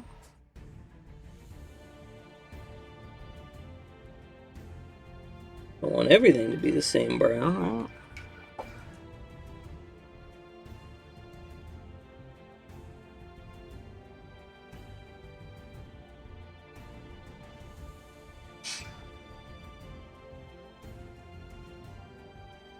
These gloves.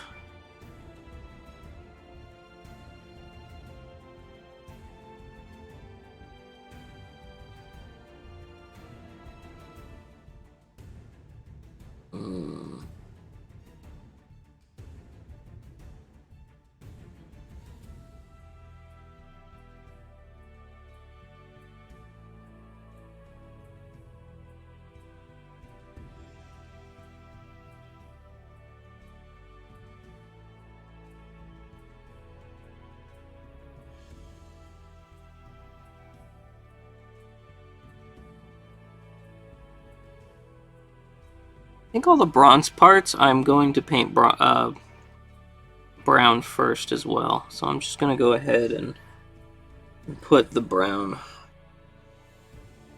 all over the bronze, or where the bronze is going to be, is a good base coat.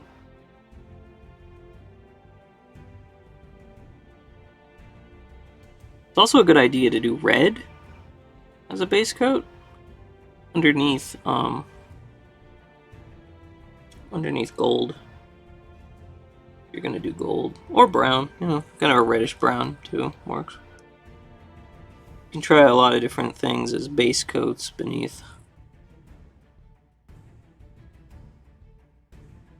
Metallics.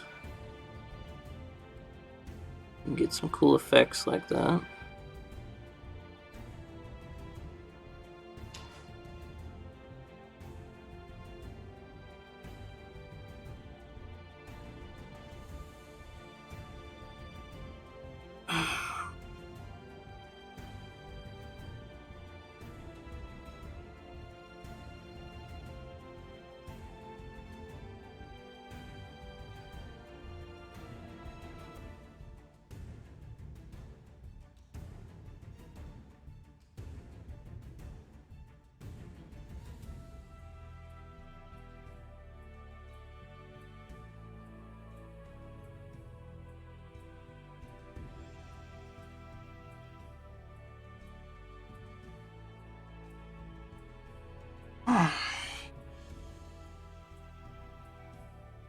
Another oh my god.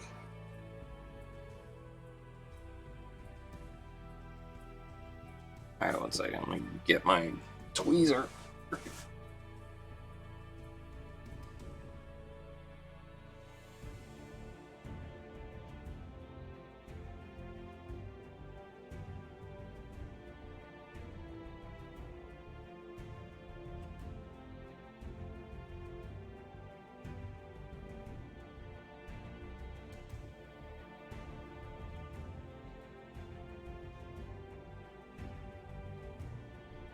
Never had a problem with stray brush hairs. Ever. Ever. Particularly with these brushes. Oh well. Is what it is.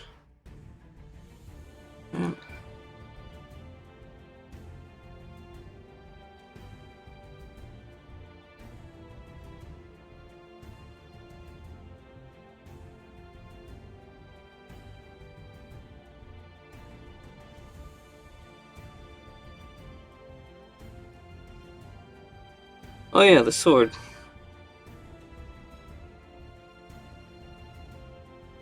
I've done plenty of these. Little sheathed swords. I don't know what I would... Brown in the middle, metallic on the other parts. Yeah. Alright, I'll get to that in a second though.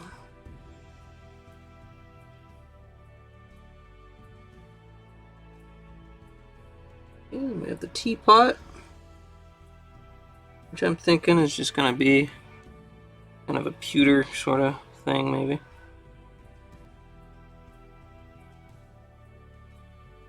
And here we reached a part that's not very well primed.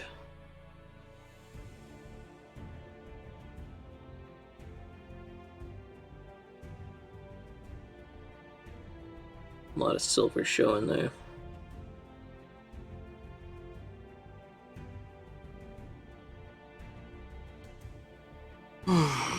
Which makes it hard for the paint to adhere.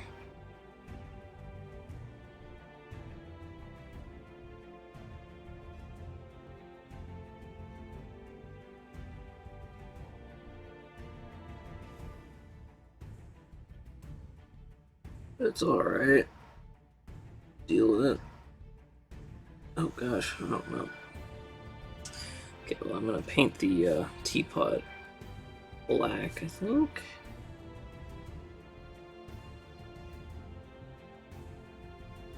Alright, so that looks pretty good. get the brown part of this right here. And the sword sheath.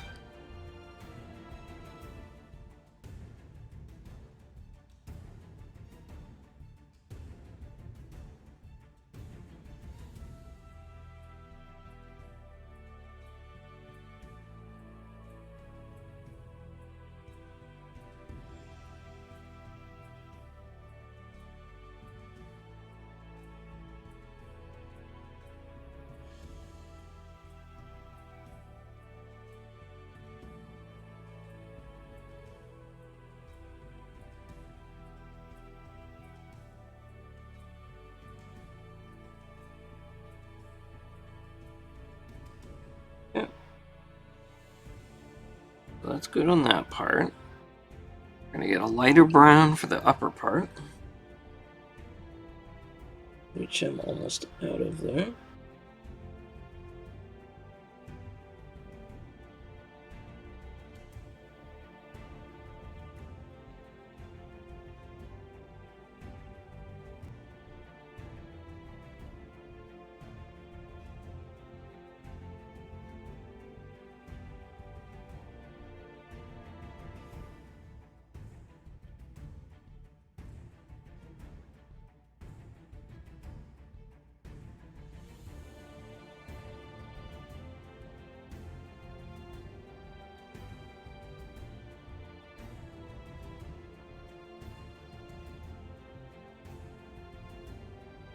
Okay,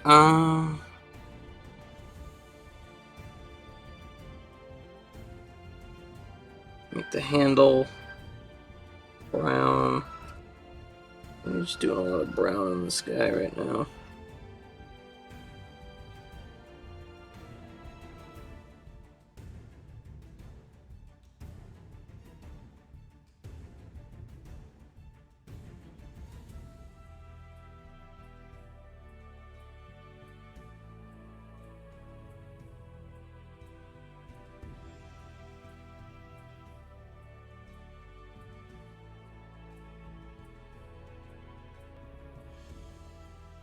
Okay.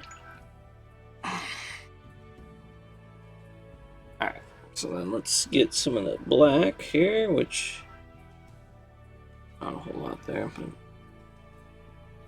I'm gonna do the tip in black for now.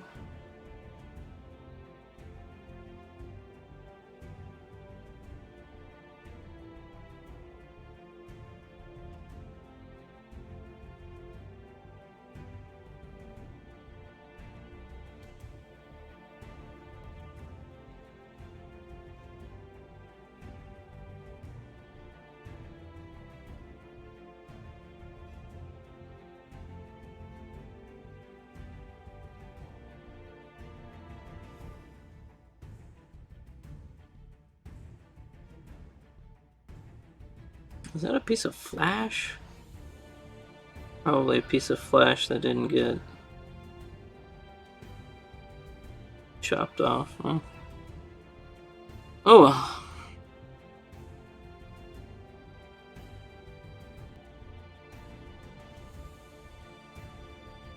Not a big deal.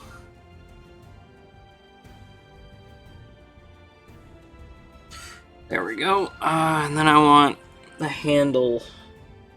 If I have enough black here. Well, I'm gonna have to get some more black out of the pot.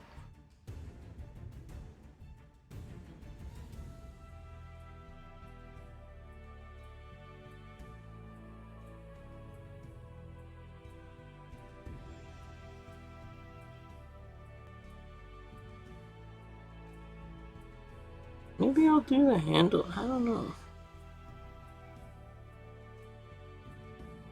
I'm second guessing how I want to do this handle. Alright. Alright. Okay. I'm gonna catch up on the chat if there is any.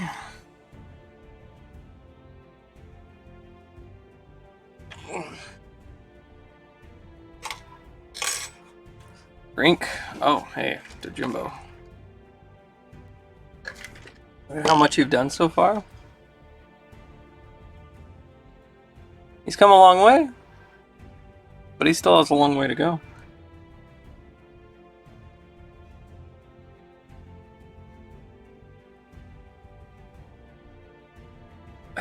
Okay, I drank to Jimbo. I drank.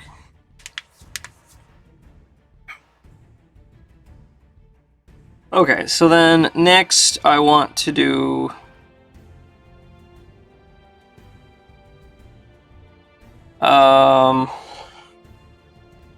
I think I'm gonna put some brown. Yeah, let's get the rat brown. Yeah, the rat brown back out.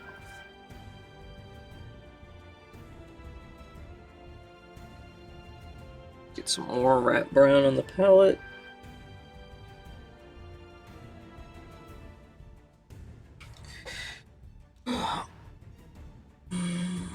Just a drop of water in there.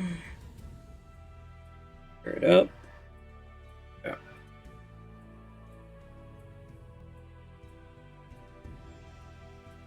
Okay, so rat brown.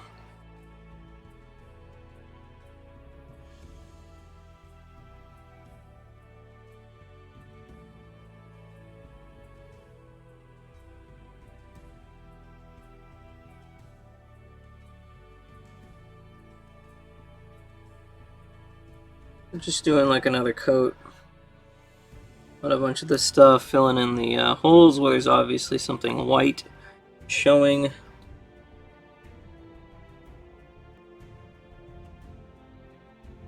Getting the foundation down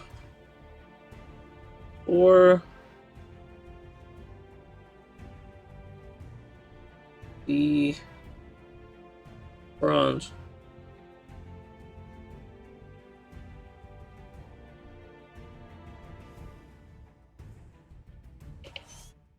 Get in behind this thing here. Yeah.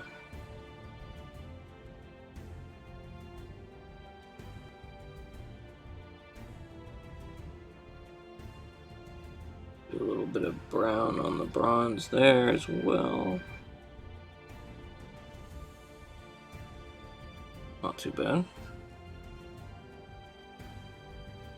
And then we're going to do the helmet. I'm going to start the helmet in rat brown, and then we're going to do the bronze over top of it once it dries.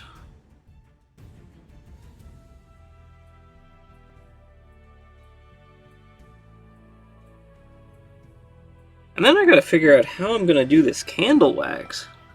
I have never painted a candle before, so I have no idea.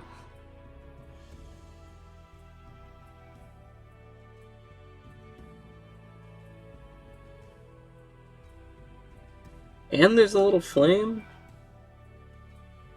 on top.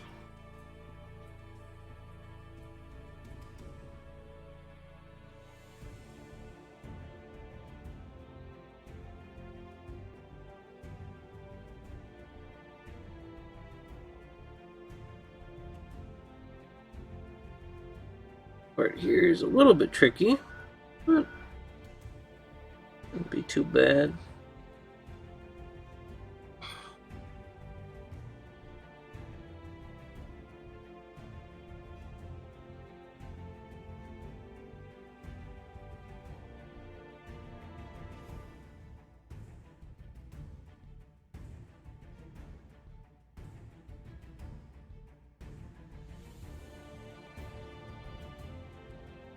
Just like trying not to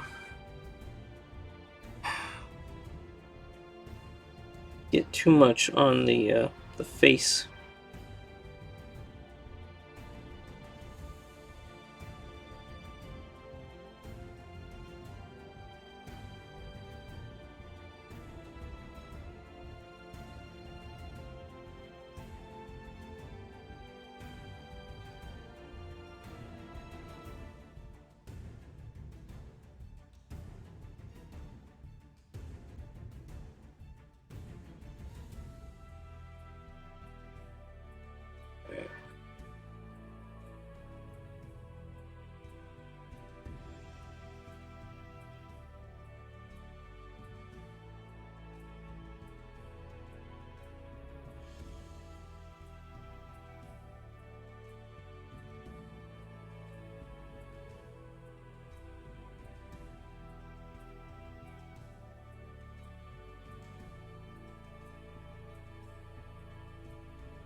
Alright, I guess.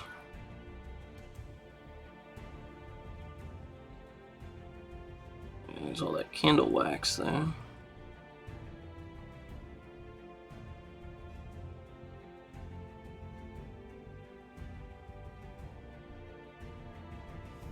I've had this guy for years. I never knew what to paint him. I was always a little bit daunted for some reason. I'll be glad to have him finally done.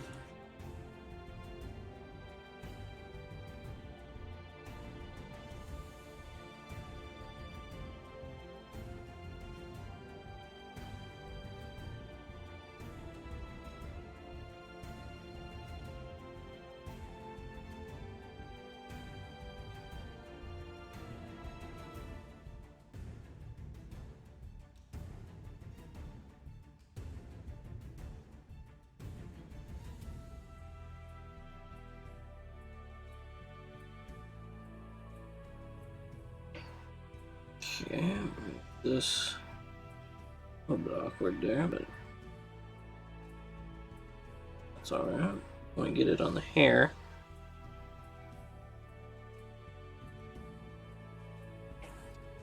And then we got the back dangly bit.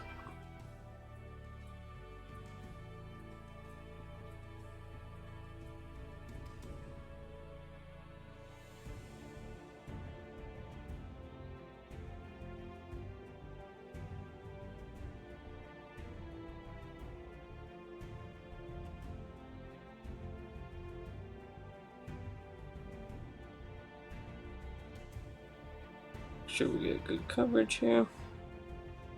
Top. Okay. At that, we are almost done with the base coating, so that's cool. Some more of this down here. There.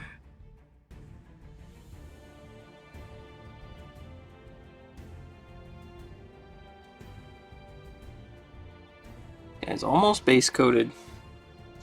Okay, so then the plate. Plate. I'm gonna do. We're gonna start with the black. We're gonna go with the black again, since we're gonna do that silverish. So let's. Where's the black? Is that the black? That's the black. Alright, got black on the palette. Hey, thank you for the follow. Let me put my glasses on so I can see what is going on here. Oh, let's see. I was watching King of the Hill. Matt, did you drink and stretch? Oh, I drinked. Are you smoking pipe? Ugh. I should light my pipe. I was not smoking pipe. Like actual Warhammer? Nice. Yeah. You play a lot? I would not say a lot. No. Actually, I get to play very little. Yeah, mostly I just paint the figures. I don't really have anyone to play with. Unfortunately. Do you / would you paint minis too? I don't, but now I want to. I'm quite interested. Okay. I'll let you paint my Flamecraft minis free. And you do them more justice than I ever could. Sounds incredible. Thank you for the follow, Midwest. Appreciate it. Glasses? Why does no one wear their glasses these days? Because these are so small. Look how small he is. Look at that. He's so small. I can't see this with my glasses on. I have to take my glasses on to see him. I specifically wore my glasses last night.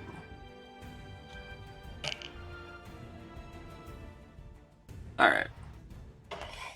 Okay, so I got the black. Yeah, we're gonna do the teapot here. It's gonna be black.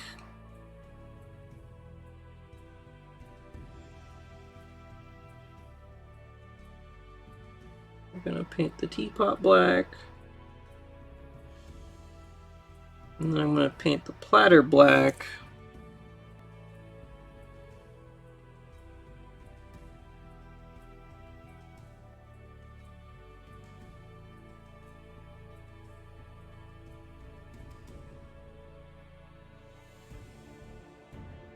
Be careful here.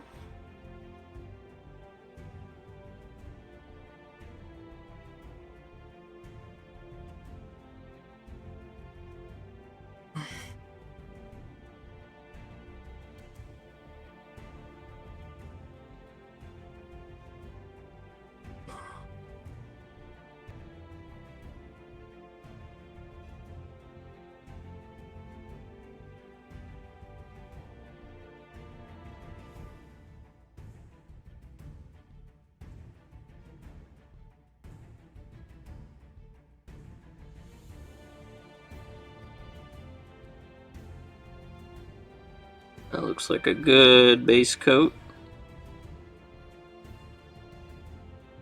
on the teapot.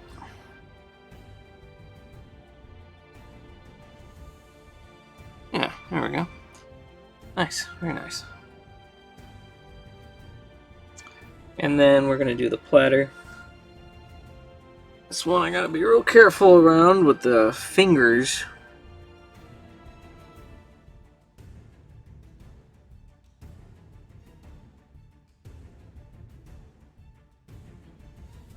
I don't want to blacken his hands too much.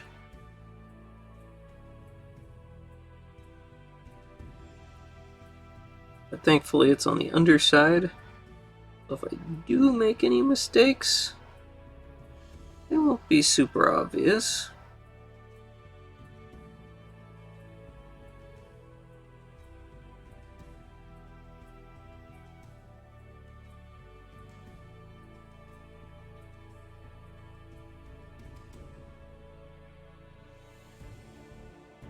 Some of the stuff you gotta have steady hands for, I feel.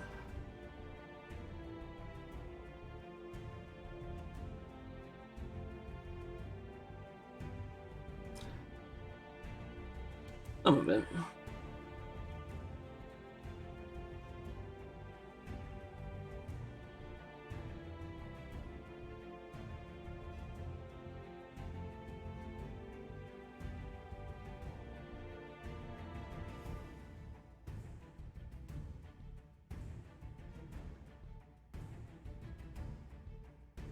If you don't have steady hands, stick to airbrushes and Space Marines.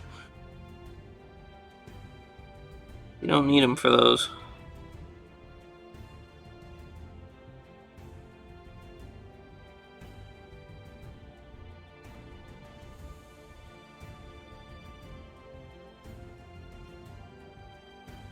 I'm wondering if I should do like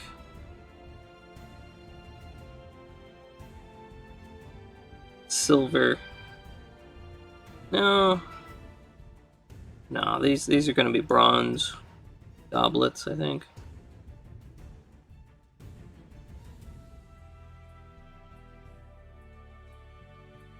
Maybe. I'll think about the goblets once I'm done with the platter. Yeah.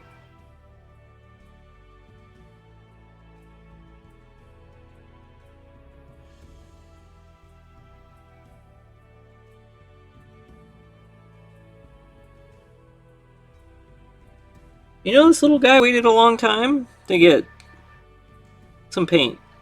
You know? He brought to life here. Little guy has been around since like 1986.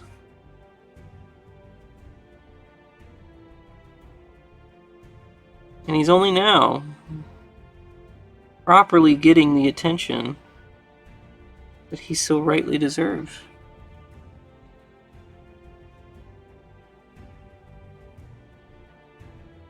Little guy waited a long time to get some paint.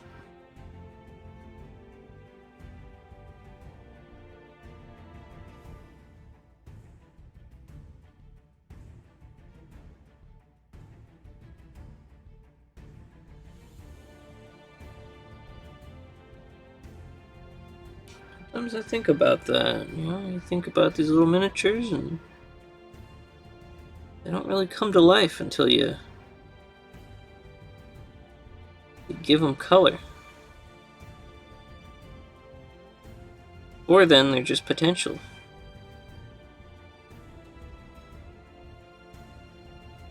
You gotta bring the life out of them.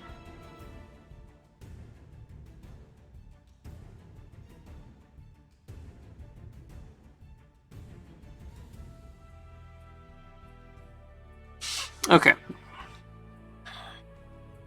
That looks pretty good, I guess. Oh yeah, I forgot I'm like still super zoomed in. You probably couldn't even see what I was doing half the time now. Okay, glasses on. Let's see what you guys said. I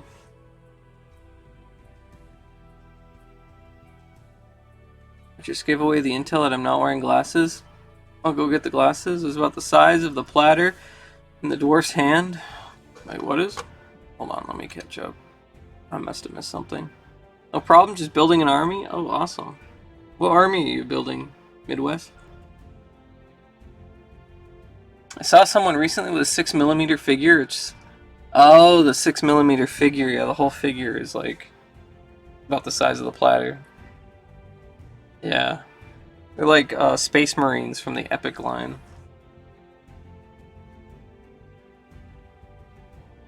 Alright, good night, Grabtacular. Good night. If you're curious, you're building orcs. Building orcs? Awesome. 40k orcs or fantasy orcs? Choose on the other miniatures Met's not paying attention to. Oh gosh, don't do that, Dojimbo. They're lead. Don't chew on the lead miniatures, Dojimbo. Choose on Met's glasses? They don't come to life until you give them color. It's really... Alright. Okay. Here we go. Yeah, we're gonna get some brown here. Yeah, let's give some brown to these mugs. The base coat, and then we'll do the bronze.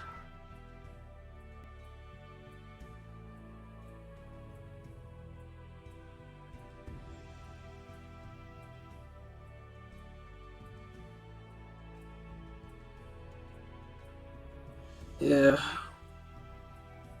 So I've got about 700 of these guys. Not just like 700 dwarf miniatures, but like 700 of these old metal ones from the 80s. Like every single one of them is like its own personality, pretty much.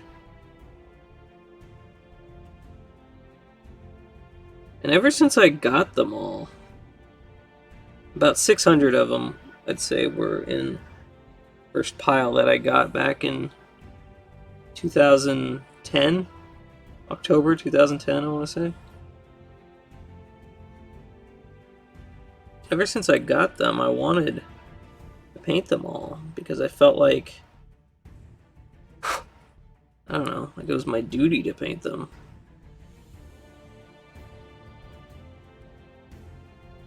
But I don't know if I'll... I don't know if I'll ever be able to do all of them in a lifetime. Maybe if I start doing these streams more often. Because this is the first time I've ever actually streamed painting. Maybe if I do more streams where I paint,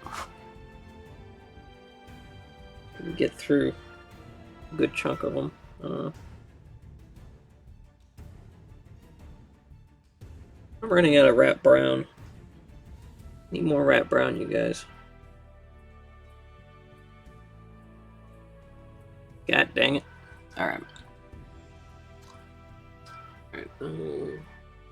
What a painting it is. Bradley Ross. But lead gives the flavoring? Yeah, it's sweet. 40k? Oh, sweet. I love 40k orcs. Those are awesome. Hair? Oh, did my hair get in there again? You think more of this? It's almost as good as Bob Ross? Think more of what? The... What do you mean? 40k orcs are awesome. I mean, I love orcs in general, but 40k orcs especially. I should show you some of the Rogue Trader orcs that I've done. Actually, you can look at them. Here, I'll post a link to my blog that I never update, but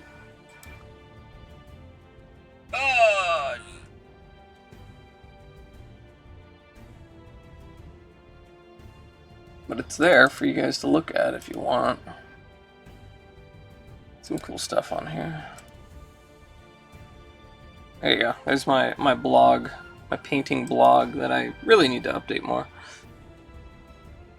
Knee deep in the lead. You think you'll make more of these streams?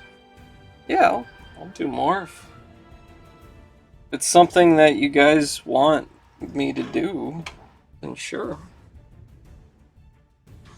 Like, I haven't painted for a full year pretty much because I've been focusing on doing streaming. I haven't had time to paint. But if my painting is streaming, then I'll definitely paint more.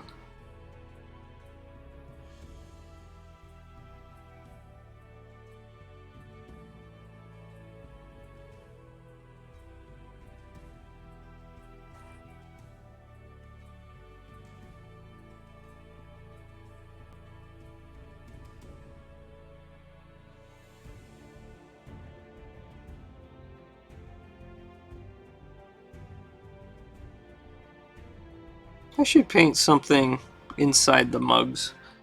Sort of liquid.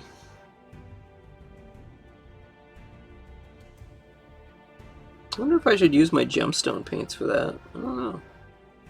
That could be kind of cool. Kind of a glossy look to it. Worry about that at the end, though. Way at the end, that's not something to worry about right now.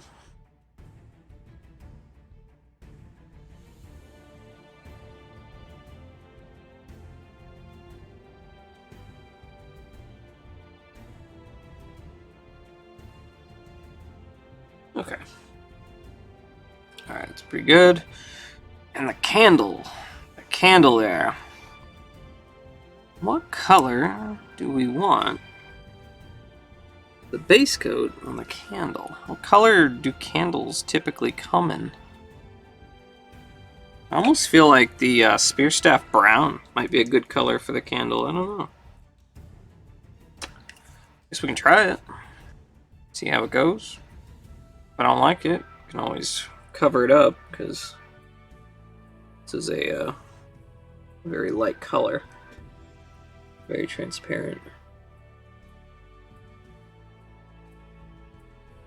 Easy to paint over.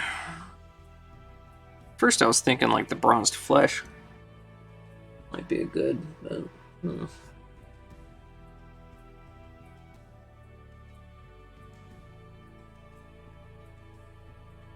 This is like way too yellow, maybe. It might just be too yellow.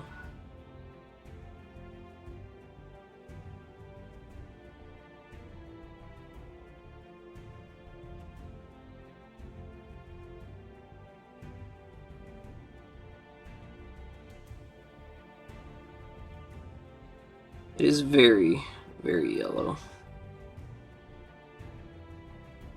They call it brown. Maybe technically it is. But to me, it just seems yellow.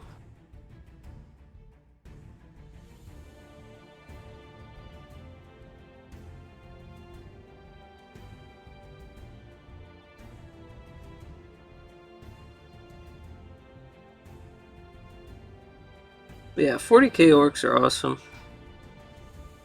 They just want to have fun.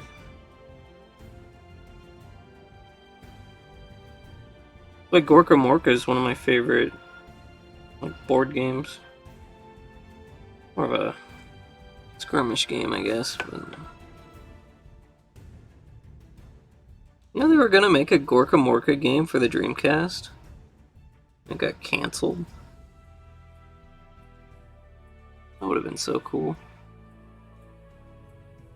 There's a trailer for it, but that's about all that exists.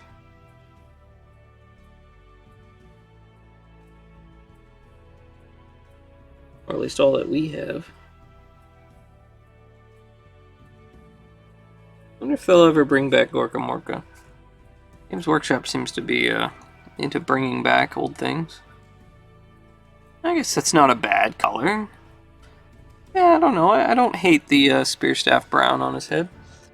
Here, I'll zoom it in. Maybe you guys can see it. I don't know. I don't know how well it's going to show up, but...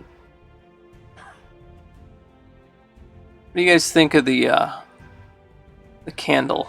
You think that's a good color for a candle?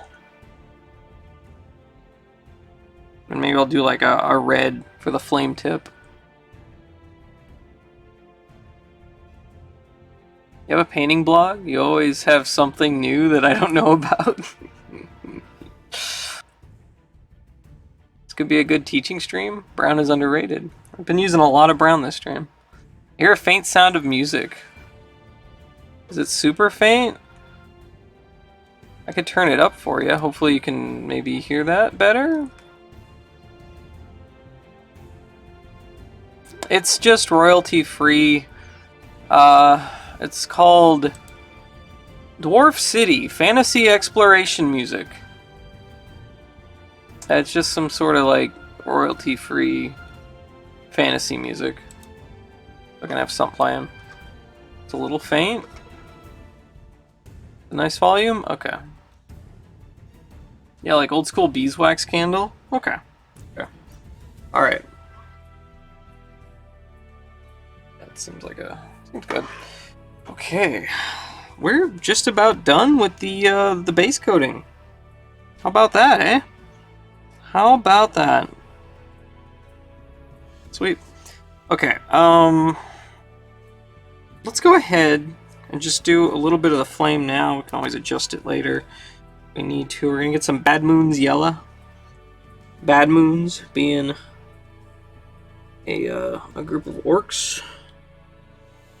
It is more yellow than the Spearstaff Brown, for sure. Though I think the Spearstaff Brown is very, very yellow. We're gonna... Well, I think we need a little bit of... Just a little bit of thinner. There we go. It should be just a, just a touch. Just a touch thinner. Okay, we're gonna do the yellow here, and then we'll do a little bit of red. Well,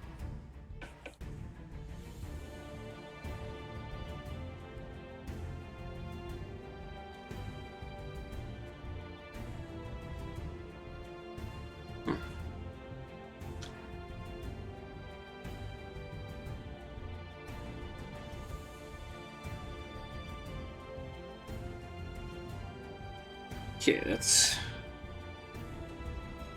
pretty good. That's acceptable for now. That's fine. Do that for now, and then now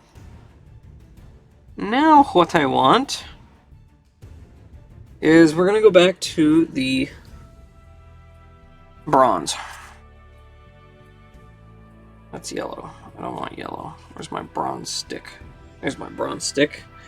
There we go. Make sure the bronze isn't separating too much. Okay.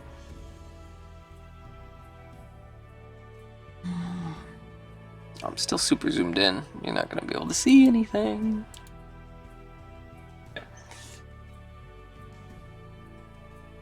We get the bronze here. And we're going to start putting the bronze over all the plate mail bits that I previously painted brown.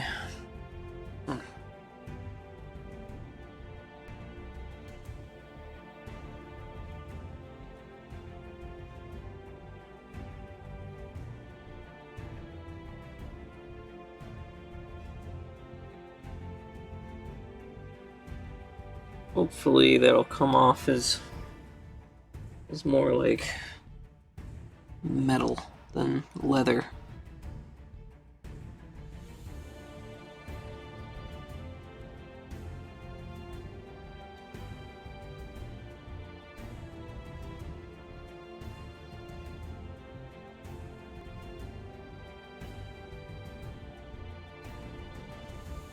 Yeah, it's not too bad.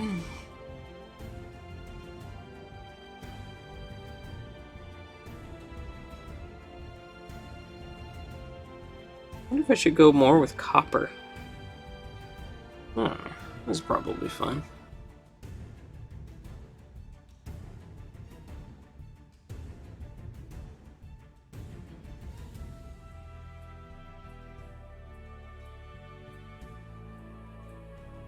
I think this is okay.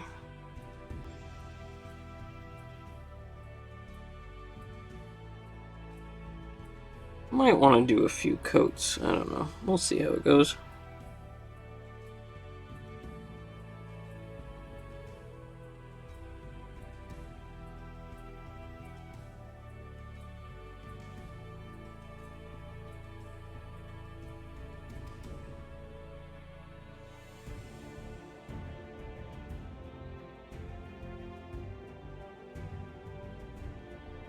Oh.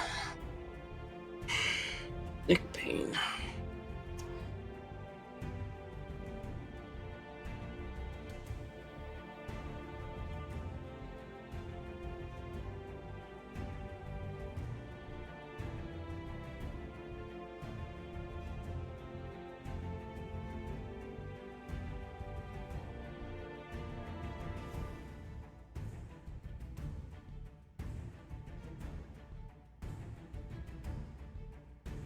Put the front panels now.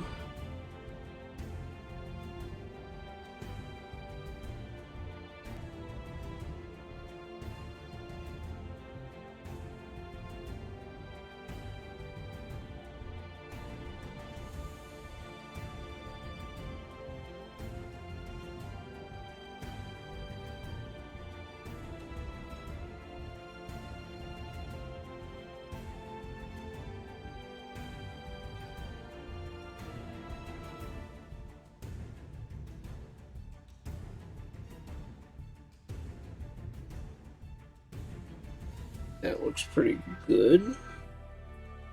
What if I should have done more of like a red base coat? I always wonder these things after I'm like halfway through it. Like, what if I had done that instead? But there's no point in contemplating that, because I'm already this far. I'm not gonna redo it. And I think it's fine.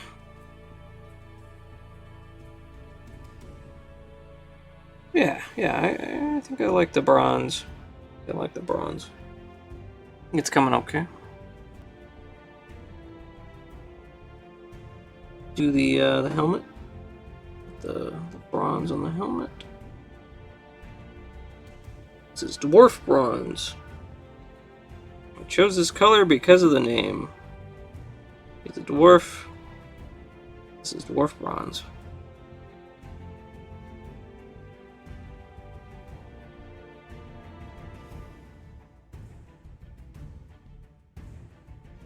The nose guard.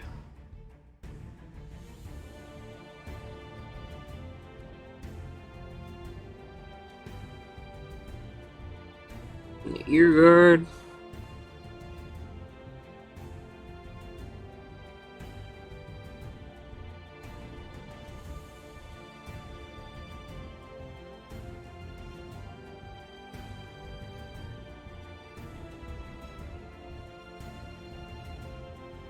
Need some more bronze here.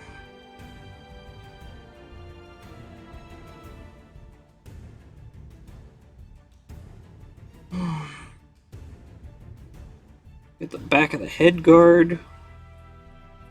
This guy's just got all these little dangly bits coming off of his helmet every which way.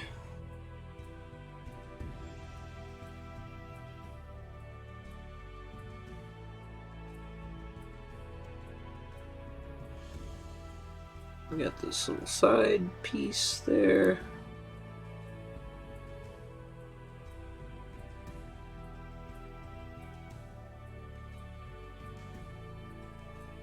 Try not to get the metallic on the candle.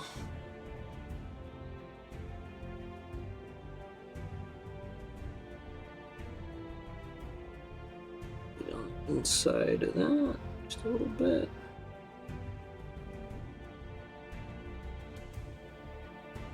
Okay, it's not too bad. And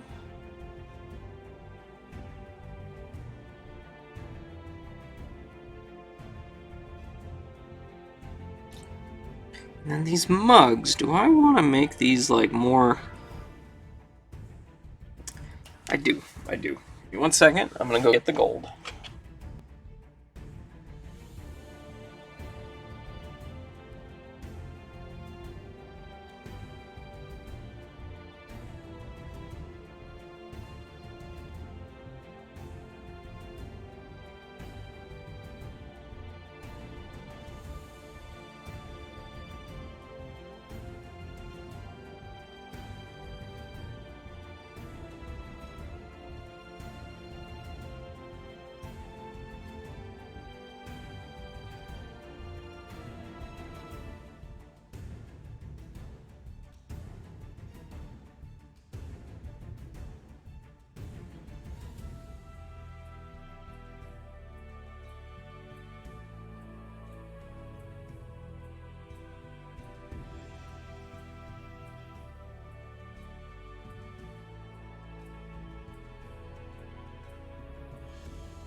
Alright, here's the shining gold.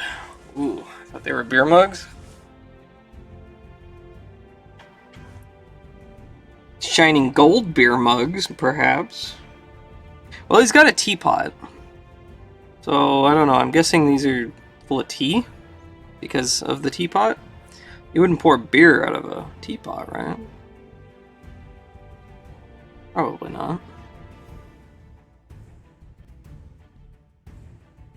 But you know, these are dwarves. They like their gold. They like their mining. They're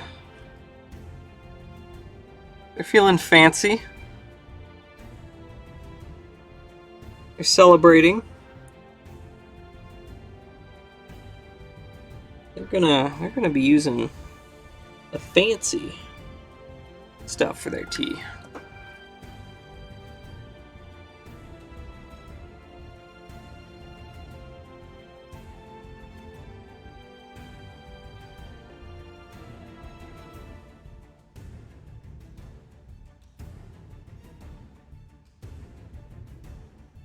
I don't want to overdo the gold, I think, but yeah, this should look okay.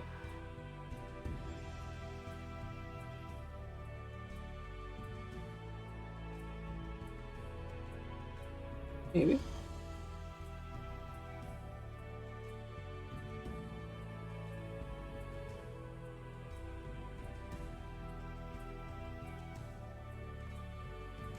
Hopefully this doesn't come off as too ridiculous.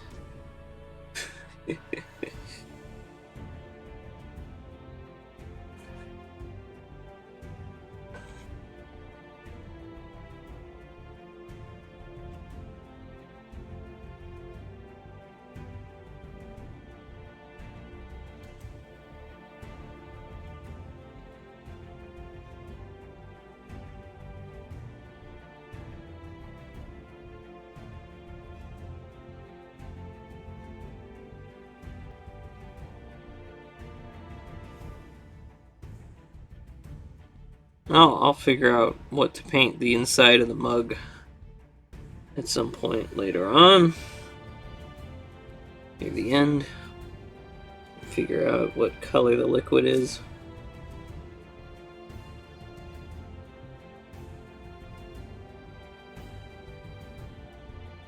Alright, well. There you go. Gold mugs. Okay. Are we done with base coating? Are we done?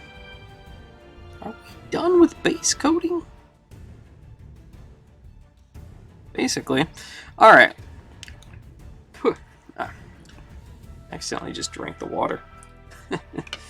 Okay, we're gonna get some of my black ink and see if we can fill in some of the holes on this chainmail. Got the ink there. I want to water it up a little bit. Oop. And oop. I love the old Citadel inks. They are fantastic. Alright, let's see how well we can get into the holes with the inks. Fill in those little gaps there.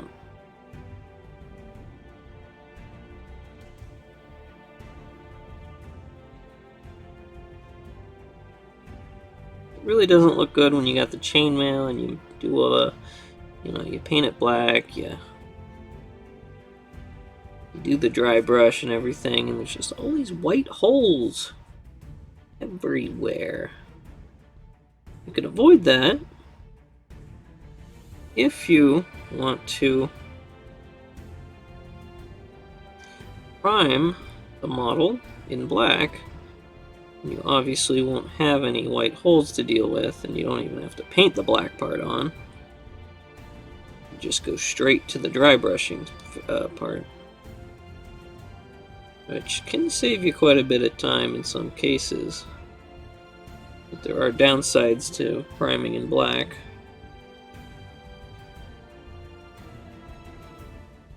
But, I guess it's more just whatever you feel like you're gonna put up with, what you're more tolerant of dealing with.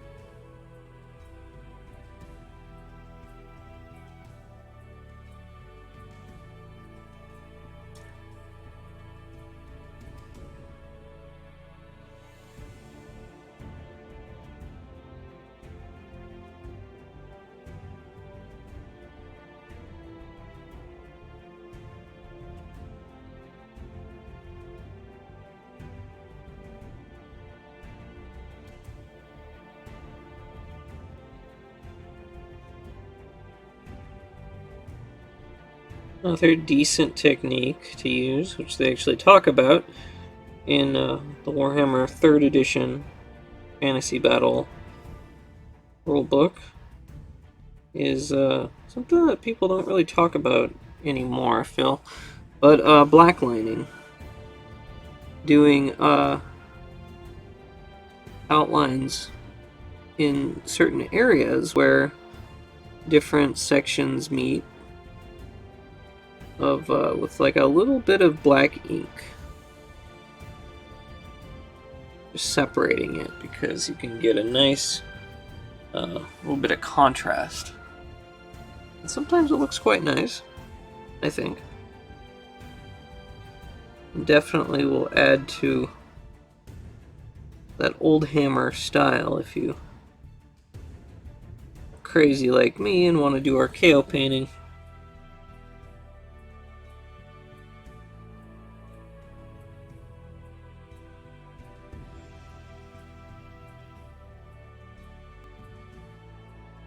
Try to make models look like they did back in the 80s. But the techniques that they used, and if you really want to go crazy like me, and you can find the paints, then actually using the paints from back then.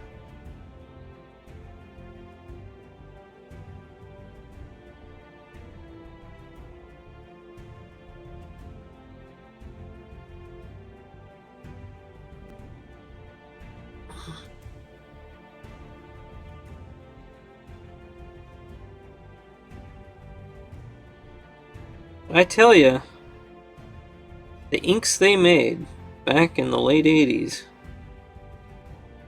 still the best inks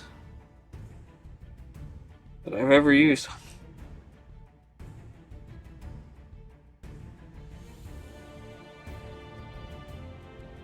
They're still great.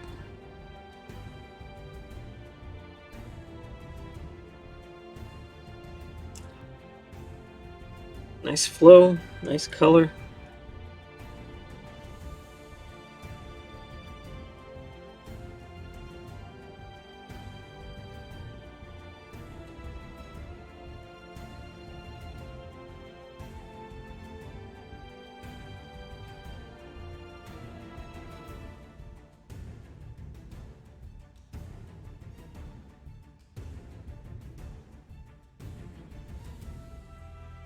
But I'm sure newer inks are just fine. I haven't tried every ink out there for sure.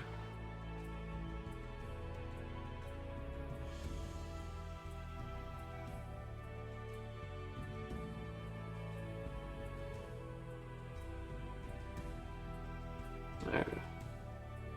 It's doing a pretty good job of filling in those white holes, it looks like. Yeah. I don't think you can get every single one reliably, but going pretty close it looks like, so I am happy about that. Yeah, chainmail can be a real pain in the butt if you don't prime in black.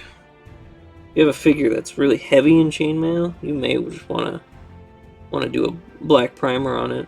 Save you a lot of time, I think.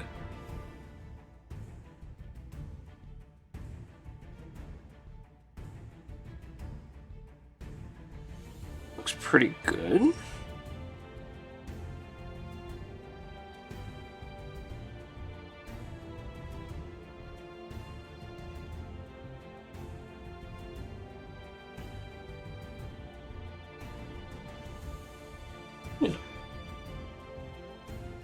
Yeah. Oh, there's a section in there. Gotta get some gold in there. I missed. There we go. Right down there. Nice. Ha. Okay.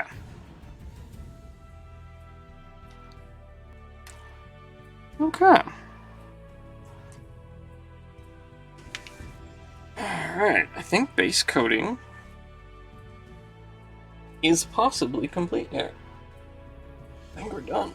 The base coat.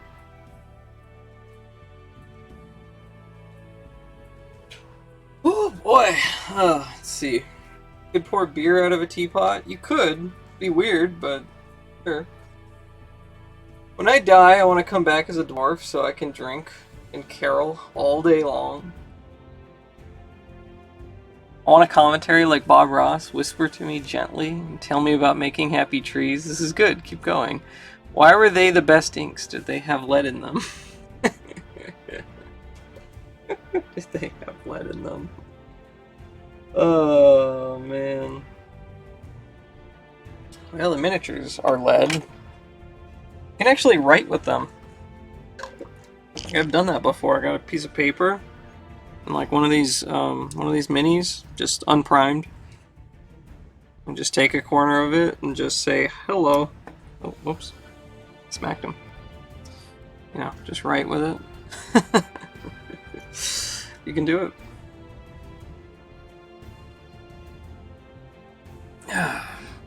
Some of the paints, I really don't know.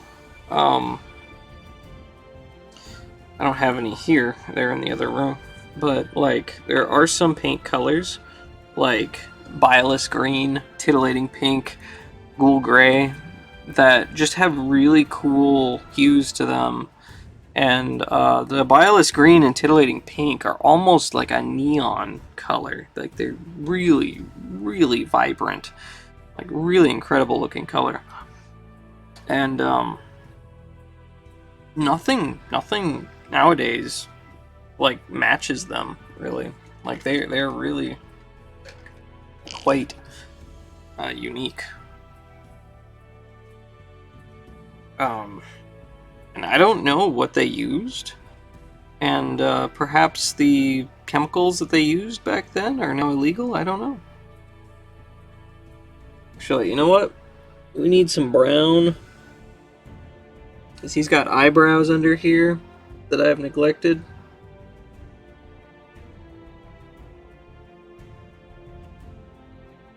We gotta get these eyebrows.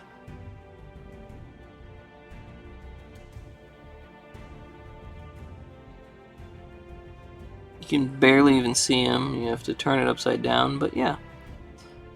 Okay, now he's got some brown eyebrows. There you go. That works. Okay. That looks good. That looks good. Okay, so next step then is the dry brushing. Assuming all these little holes are filled. Chainmail.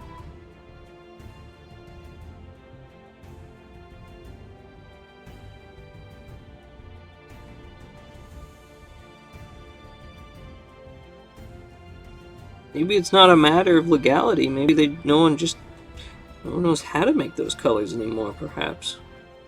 I don't know. I wonder what it is. But I've been searching for a modern equivalent to titillating pink and violet green for years.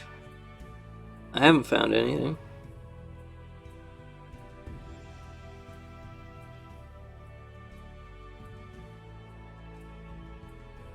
Some of the old paints you can get pretty much, pretty close modern equivalent by Coat d'Arms Miniatures, or Coat d'Arms, whatever they are. They're actually the original manufacturers of Citadel paint back in the 80s. So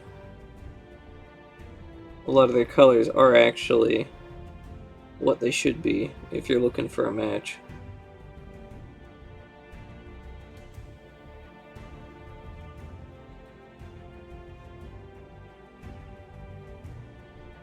Yeah. Alright. That's alright. Cool. Okay, base coat is done. Let's see. Where do you buy your paint? These ones? eBay. I got all of these on eBay. These are all old Citadel paints from the late 80s, early 90s. Yeah, over the past like 10 years, I've been buying every collection that I can come across, which nowadays is actually quite infrequent. Like I almost never am able to get these paints. Actually, that's Coat d'Arms, but yeah, I almost never get these paints anymore. They hardly ever come up anymore. But I did buy a bunch of lots when I could. These ones, though, the Coat d'Arms, were same company that made these. They're still around, and same pots. They you can buy these online. You have to get them from the UK though, so shipping is a little bit of a pain, but it can be worth it if you're trying to do what I'm trying to do. However, otherwise, like when I do BattleTech, when I do my BattleTech miniatures, I don't use these. Like I don't use my my precious Oldhammer paints for like BattleTech or for more modern miniatures. For those, I use a lot of Army Painter and Vallejo and a little bit of Citadel, modern Citadel. So you just go down to a local game store and see what they have on the racks, and I mean most of the time they have everything you need. Or you can go to like Hobbytown USA or something, and they usually have plenty of paints. You just don't want to do the Tamiya enamels, unless you're into doing enamels. Then there you go. But enamels is it's a whole thing. And you got to use special thinner for that, and acrylic is just easy because you can just use water. It's 10 wah. I might have to lay down. Aw. Have you tried C. diff green? C. diff green? I don't know what that is. Time to learn to mix your own colors? Maybe. Yeah, maybe.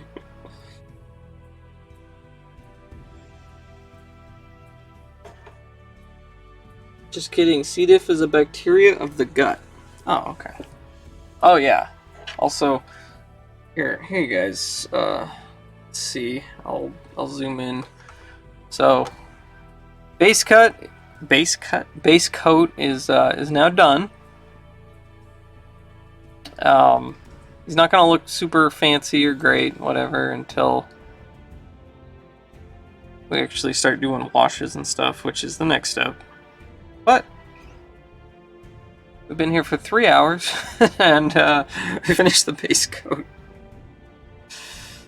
It has been a year since I've done this, so I guess I'm a little bit slow, but it's fine. It's fine. It's fine, you guys. It's fine. Okay, we're getting the inks out for this. Chestnut. We got chestnut. We got brown. We got a red ink. We got a green ink. We're going with chestnut. So I do this, particularly when I do it on the skin.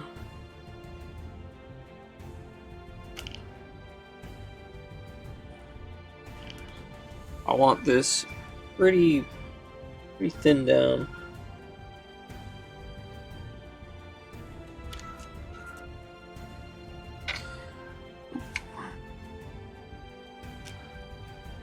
Yeah, I want this pretty thin.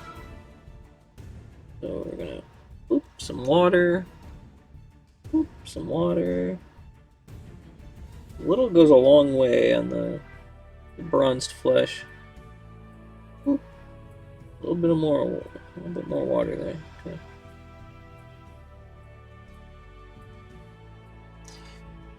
Oh yeah. We'll start with this a little bit there.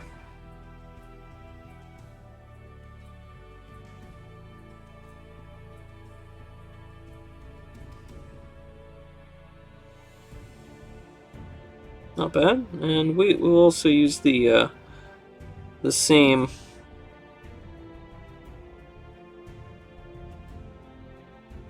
ink to wash his beard. I'm gonna do a lot of chestnut wash on this guy, I think, and that really brings out all of the lines. It'll just naturally flow into like all the recesses and little bits and places that should naturally be darker. So it's really quite amazing how well it works. There, just darken up his nose.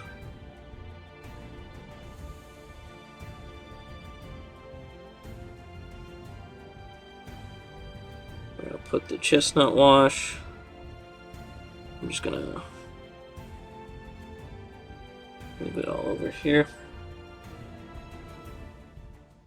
Yeah, we're just gonna. And so much of this is brown. Oh, jeez. Chestnut wash really works well on a lot of this.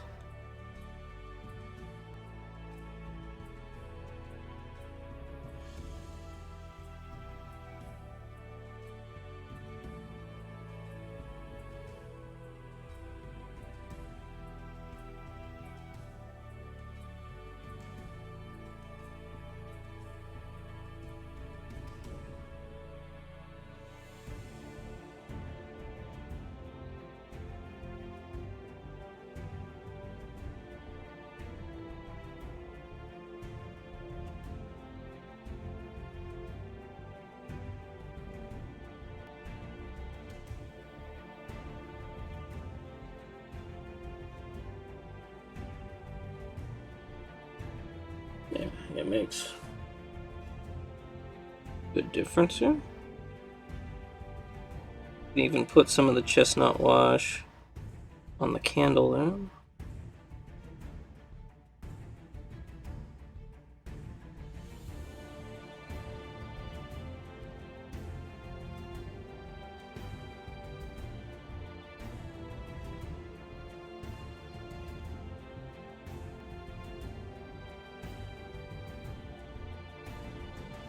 Oh yeah, the hair on the back. Forget, got a lot of hair.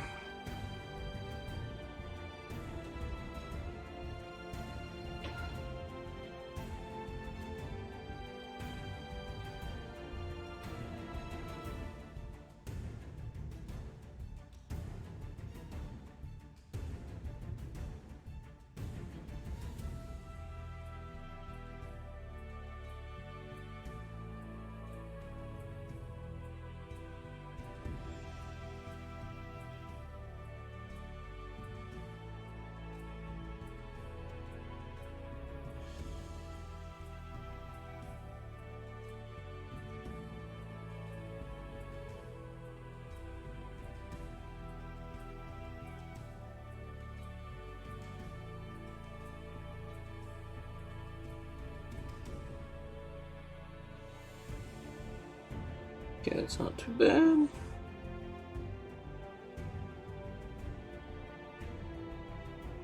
And put a little bit of chestnut wash on the gold.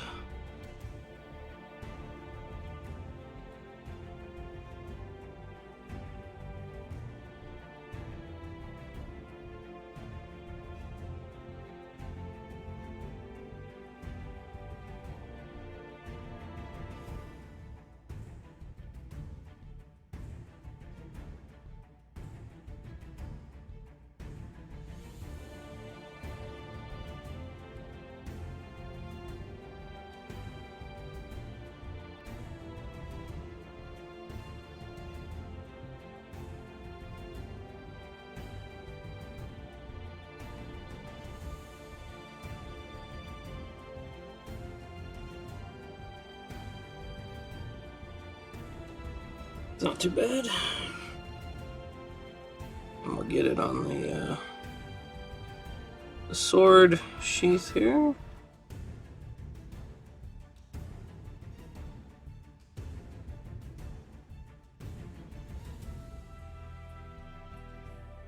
Alright, gotta get some on the back plate mail here.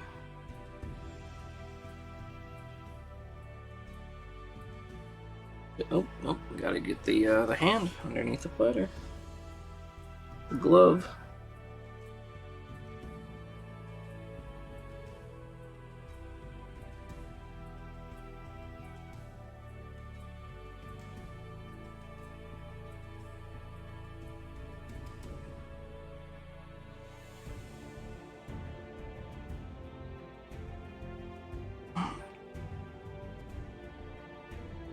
We'll put some on the boots.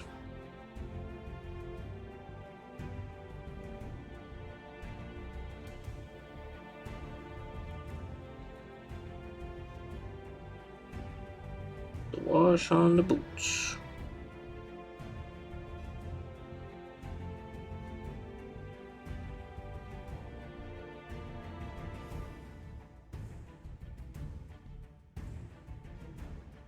Alright, well, there you go. It's a bit of a difference, I think. Okay.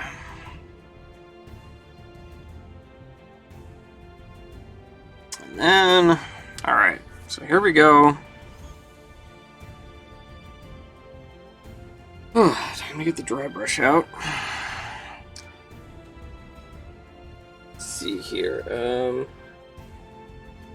Like the gold, or did you go with the bronze? So he's got bronze plate armor there, and his helmet is bronze, but the goblets are gold, and all the parts that are black there are going to be silver or pewtery, you know, not bright silver, but like I'm gonna do the dry brush next. Would you ever read X-Men comics by request on Twitch? I previously have been doing comic book reading on Twitch every Sunday. I didn't do it. I haven't done it in about a month or so, I guess, but I have been reading. We got the Ghost Rider stuff here, and 1970s Star Wars. Last week, or last time that I did it, we read this World's Finest from World's Finest 99. And yeah, I did Tomb of Dracula stuff during October. But I mean, yeah, I would read X-Men comics. Sure. I read a Wolverine comic once. On Twitch. Let's see. Alright, bolt gun metal. I'll go with this. Okay, this one's real goopy. Real goopy. He's real goopy, yeah? Oh gosh, real goopy. Oh. Alright, I guess. Well, yeah.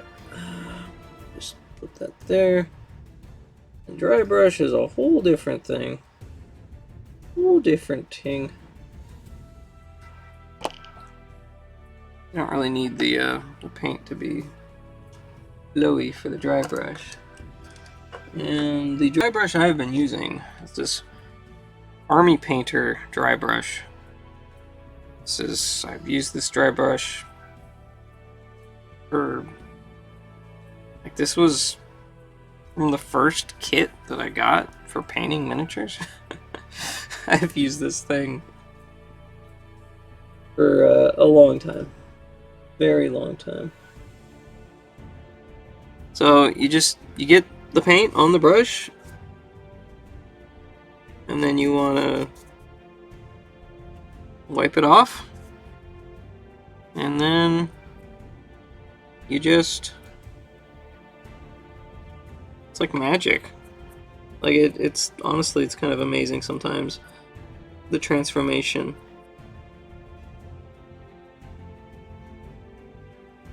When dry brush just hits the highlight areas, so you still keep all of the dark recesses, and you get such a nice contrast and such a great, like,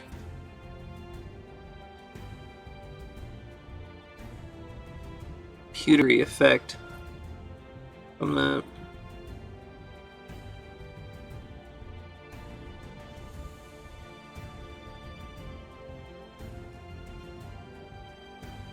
I may actually go with the silver though for the chainmail. I think the bolt gun metal, exactly what I want for the teapot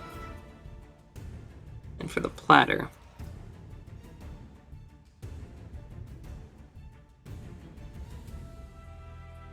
But I think for the chainmail, I think I want it to be a little bit brighter, maybe.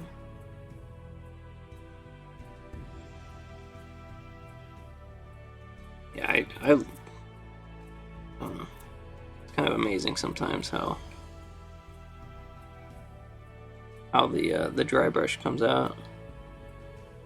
Although, you know what? Maybe I don't. I don't know. Let's just go with it. Let's see. We can also do a little bit of the dry brush on the copper, just to enhance the metallic nature of the copper.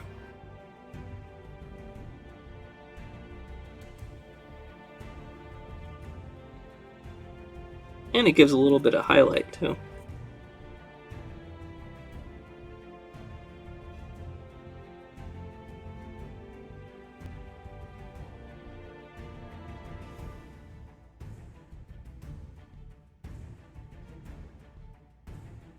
I don't want to get it on his hair though. looks a little bit silly when you know, the hair has like metallic highlights.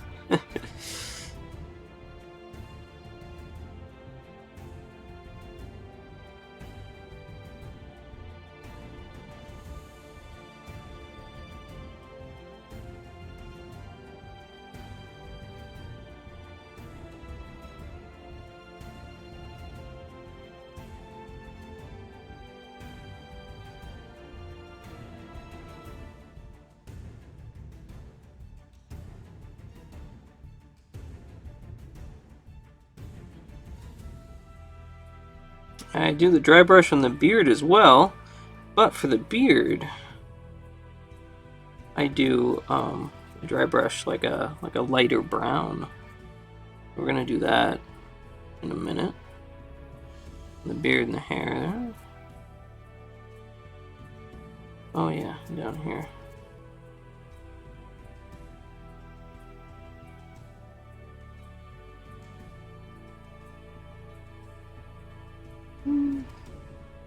I may want some of the silver though, actually.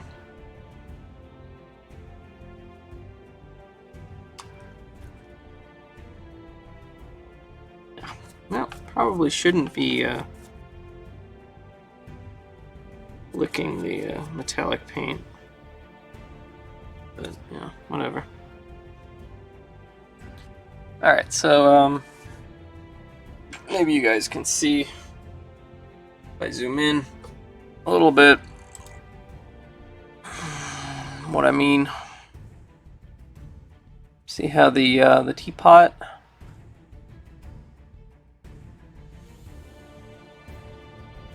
is a lot more like pewtery now. It's a lot more metallic on the chainmail and stuff.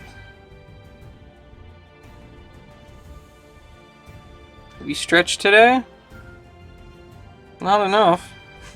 I could do some stretch.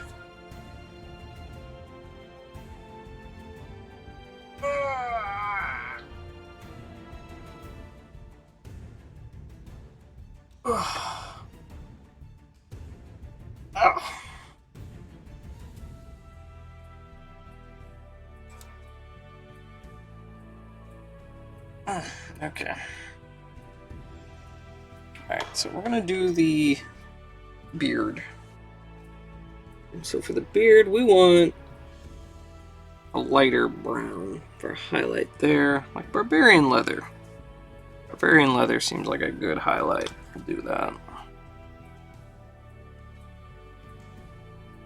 Good highlight color. A little bit there.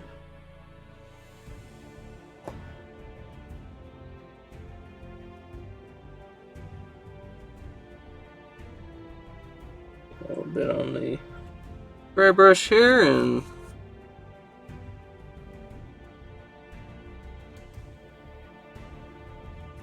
there we go. Should be good.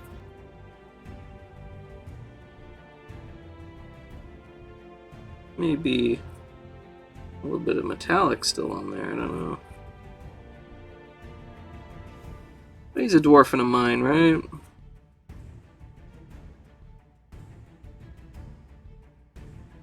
He may get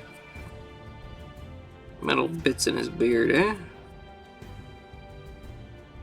See?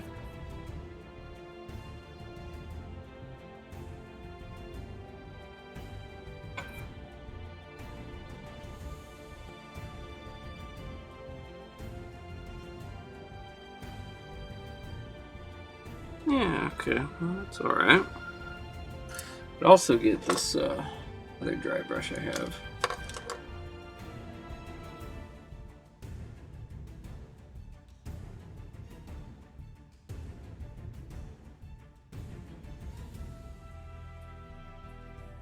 Yeah, that seems better. There we go.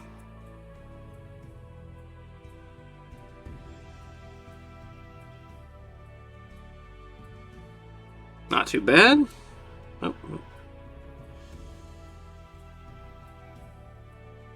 Okay. Well, there we go. Alright, let's do some silver. Just a little bit. the metallic silver here.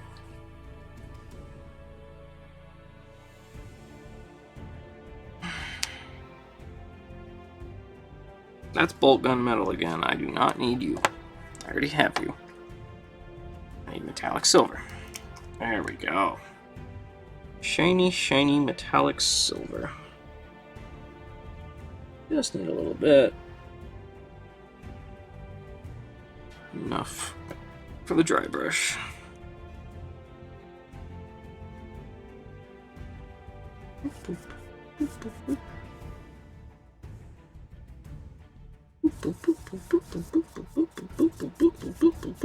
Alright. How's that? Yeah. It's a little bit brighter. A little bit brighter than the bolt gun metal, which I kind of want for some of these parts here.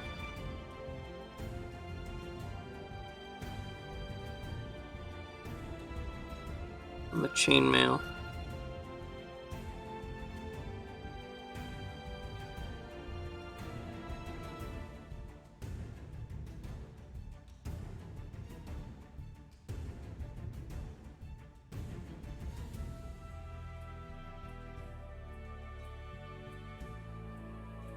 Maybe a little bit on the sides of this platter.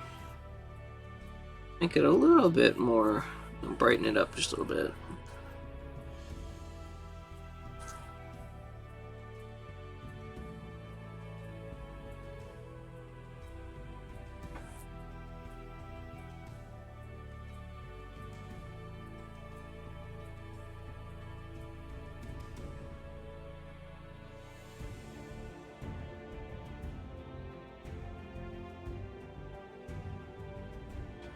If you really want to get fancy, you can like do edge highlighting and all kinds of stuff. But I don't know that I'll go get into that here. Honestly, I think he's looking pretty good.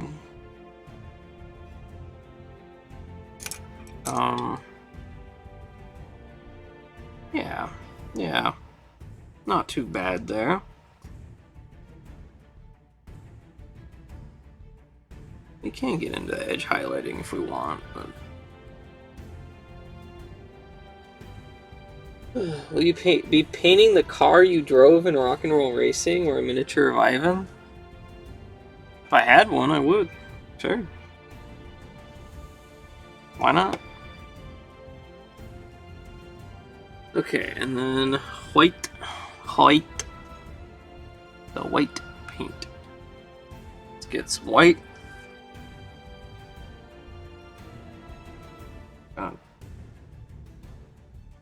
Oh, jeez. Yeah. Dropper bottle thing here is just a mess. Okay, this is where I really want to use the small brush.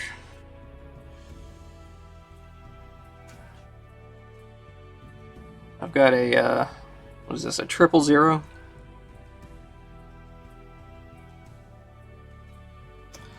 We are going in for the eyes. What we're doing, going in for the eyes.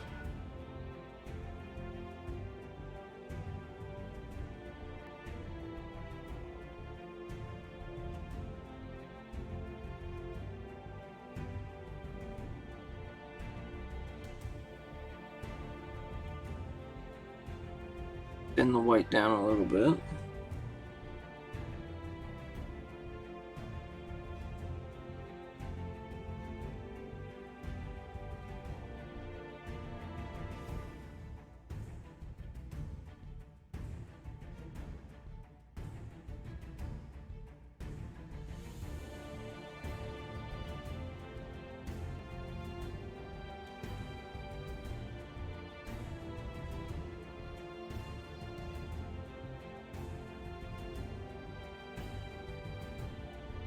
Okay, that side looks good.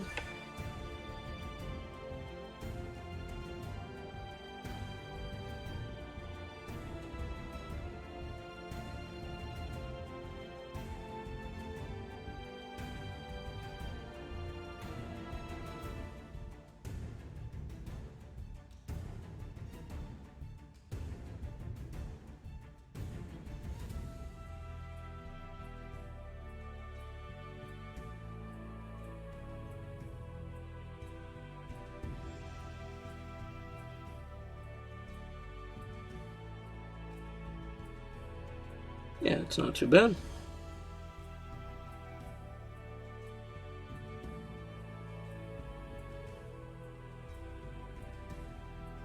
The real trick is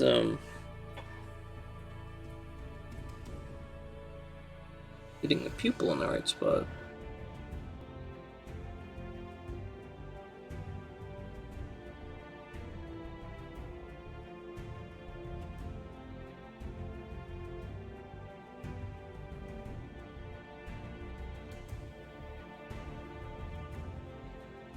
You can take some of the original base color we started with, the bronzed flesh, and we can do a little bit of highlight.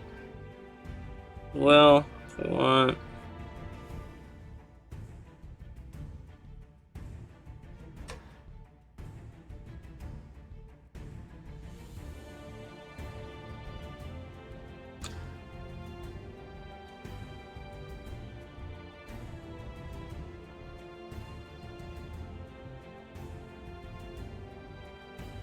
Not really necessary, but it'll look okay.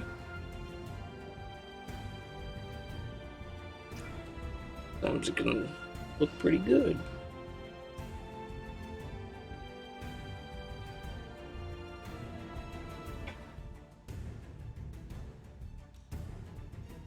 Got a little bit of white there on the side.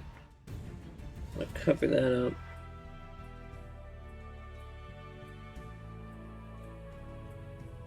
Okay.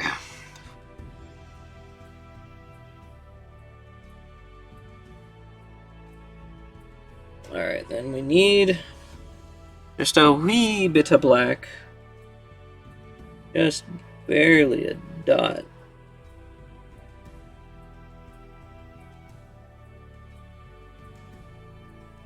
We just want to get it right in there. Just right.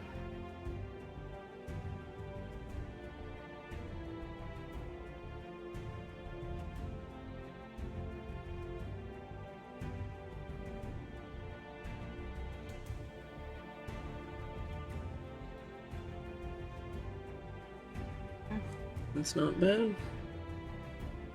And we can do just a little bit up here. Oops.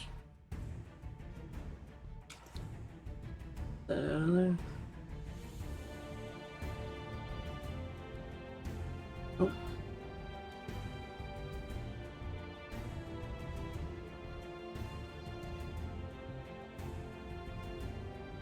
That we'll just get a little bit of brown at the top of the eye, so it doesn't look like he's just like super wide-eyed in surprise.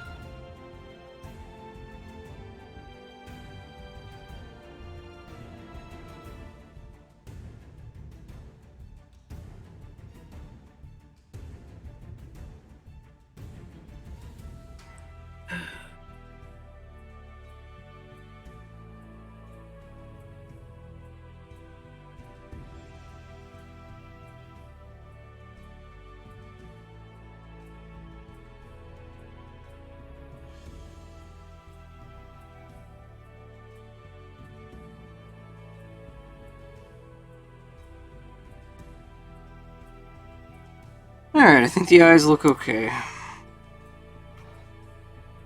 They're alright.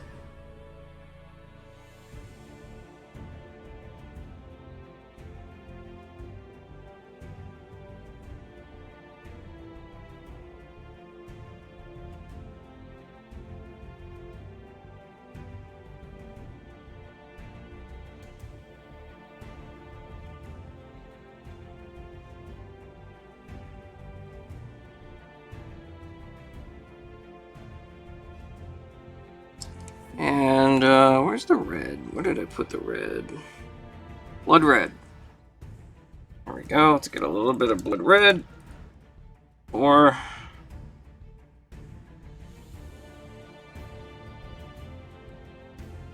handle.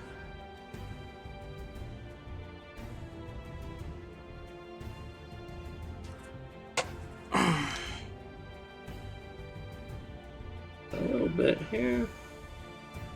Put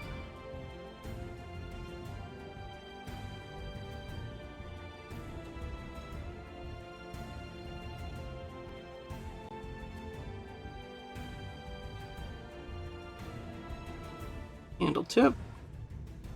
And maybe I'll put a little bit of yellow on top of that.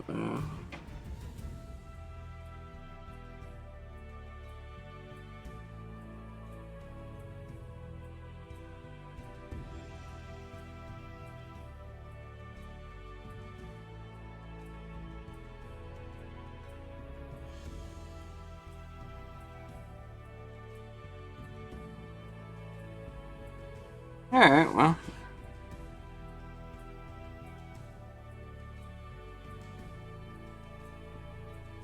Oh yeah, let's do some amethyst purple just to add a little bit of... Oh god, that just broke. Okay.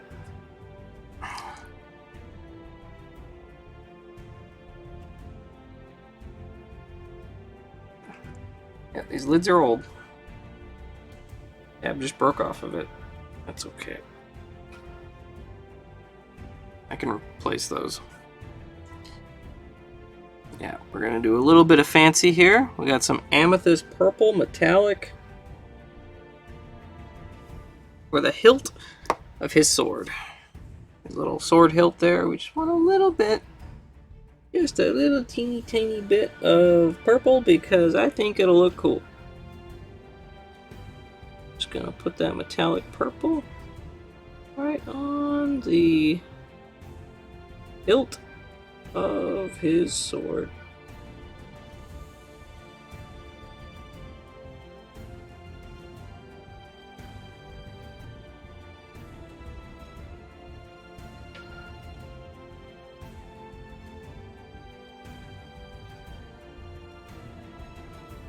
Sure.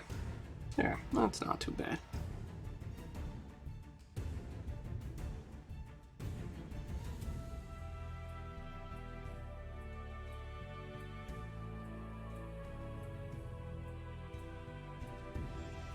Alright, well. I guess it's not too bad there. For the drink. Something dark, something brown. Alright. Something dark brown. Let's get the... Ooh, what do we got here? Wood brown. It's not dark enough. I guess like the chestnut brown. You can darken that a little bit so it kind of looks like tea, maybe. Yeah. Get the wood brown, or whatever that is, chestnut brown. Like a little bit of the black, I guess, and mix it up here.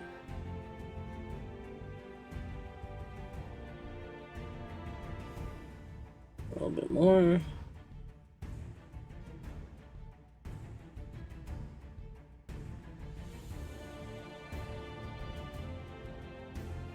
There we go, it's not too bad.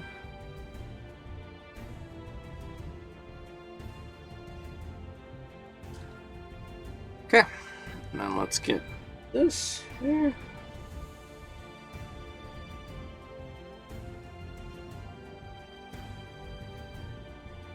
And right into the middle of the mugs.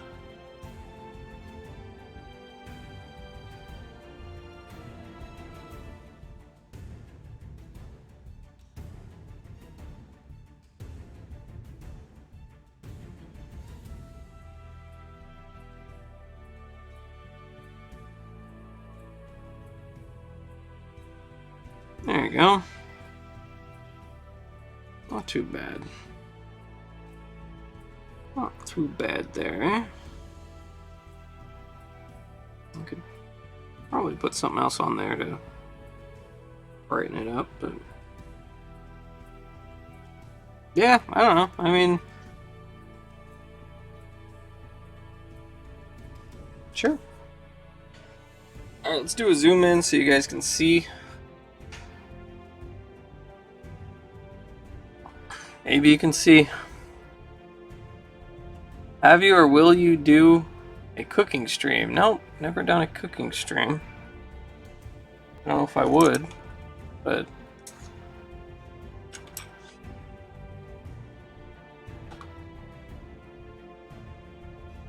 Let's see if I can...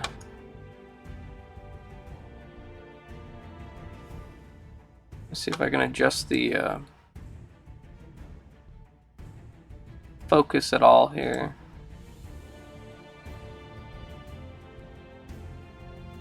Oh, there we go. That's a little bit clearer, right? Oh, oh, oh. Looks good. I don't know if you can really see his eyes at all, but... Yeah, I mean, I think he's basically done. Looks awesome. Thanks. I think I can call this guy done. I mean, if I want to fiddle around with him some more, I definitely can. But, you know, this guy's good enough. He's ready to go. He's... all I have to do now, I guess, if I really want to finalize it, is, his base. So I can't do the whole flocking everything, all that stuff on stream, but I can at least get him ready for that, which is pretty simple. So we'll do that real quick. And this is how I do most of my bases. This is how almost every base in the old Warhammer catalogs was based, and all the old 1980s Warhammer fantasy battle books, all that stuff, they all did it this way, pretty much. Let's grab a new toothpick. You want to take Goblin Green, or an equivalent color, and get a bit of it. Thankfully, I have a lot of pots of Goblin Green, because people often would buy them for basing. It's a very, very nice, very green color. So I want to thin it down just a little bit, as we always do. Always got to thin your paints. Don't forget to thin your paints. Thinning your paints is very important. If you don't thin your paints, they're going to be real mucky and thick and goopy and nasty. And nobody wants that. Alright, so do that. And then we are just going to paint the base Goblin Green. We just want a nice even coating of Goblin Green. This is how I do, I don't know, like 90% of my bases. Even Battletech stuff, just because it's easy, it's simple. I know a lot of people will really go an extra mile in your base. And you can go as crazy as you want on your bases. You can put more effort into the base than you can than the miniature if you want. Do that. And that's up to you. And I've got a friend who he's only been painting for a couple of years, and so he's not super confident in his painting abilities. And he puts a ton of effort into the bases because he thinks it distracts away from what he says is a mediocre paint job. And yeah, people are always saying, wow, your bases look amazing. So, you know, it helps. You know, I'm usually pretty lazy with my bases. Like, once the miniature's done, I just want to be done with it. So, just want to paint the top of the base green. Easy peasy. And then, take some black paint, and you go around the rim. I always like doing it this way. You can paint the entire base green if you want. A lot of people did that back in the 80s. for sure. A lot of people still do that now. But I personally like to have the black rim that contrasts with the rest of the base color. I just think it looks nice.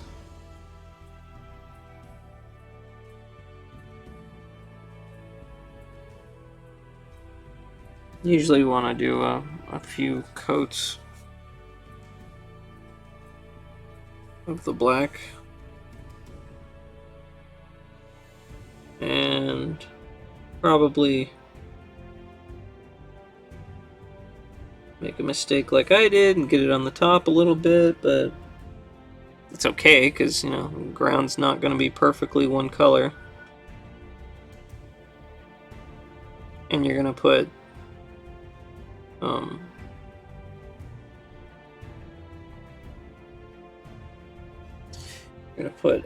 like flocking on it. Actually, I could. Once this dries, I could put some flocking on here and show it to you. It doesn't take that long for it to dry.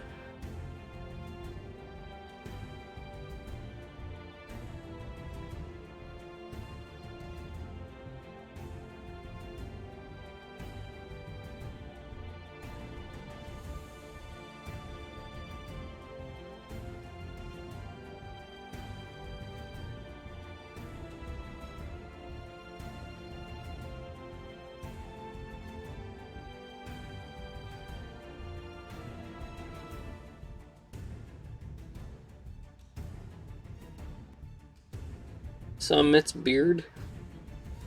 It's probably my hair. I think my hair keeps getting in front of the camera or something. I don't know. 'Cause I'm like all hunched over trying to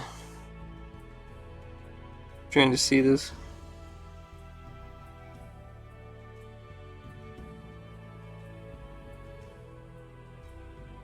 Yeah, and sometimes when you go over, you want to let it dry before you do another pass, or else you can rip the paint from the pools there, and it's just annoying.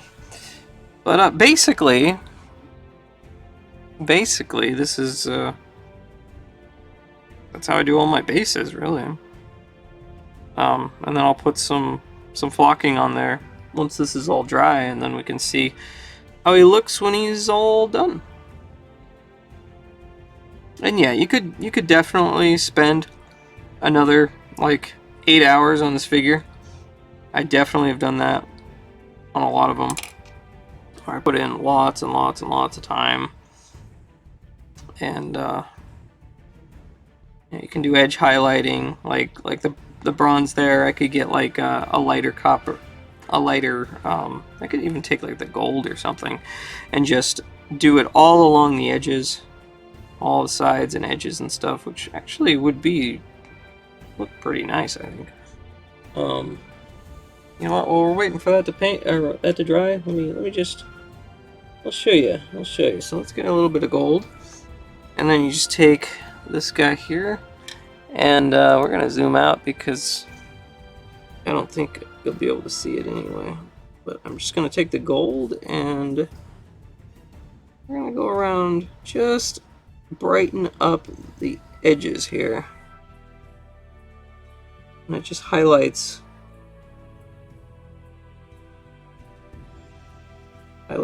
the edges and stuff. Oh.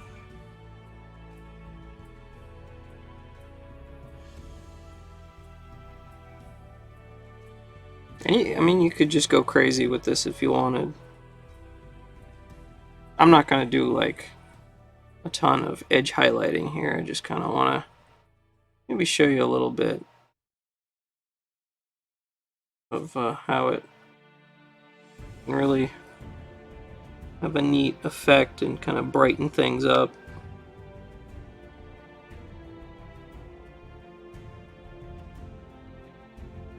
And it adds a little bit more depth too, especially if you do the wash. Then you have the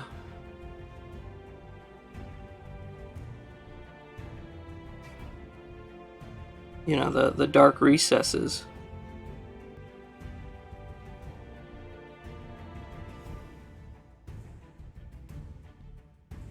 And then if you do the edge highlighting, you can really brighten things up. And yeah.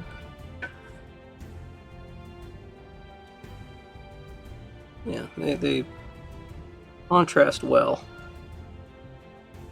You don't want to go too crazy with it, just wherever there's like a particularly raised area or an edge, just want to brighten it up a little bit right on the side there.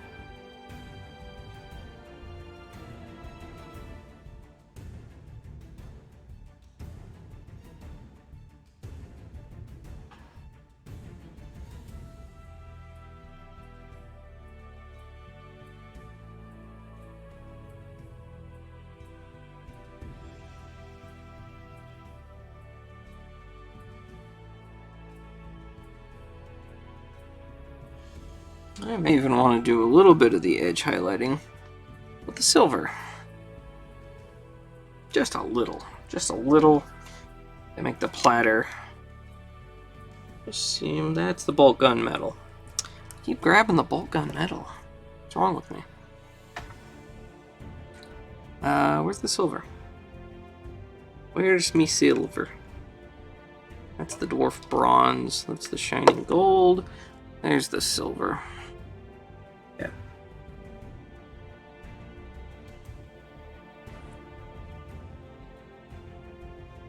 A little bit. Don't need much.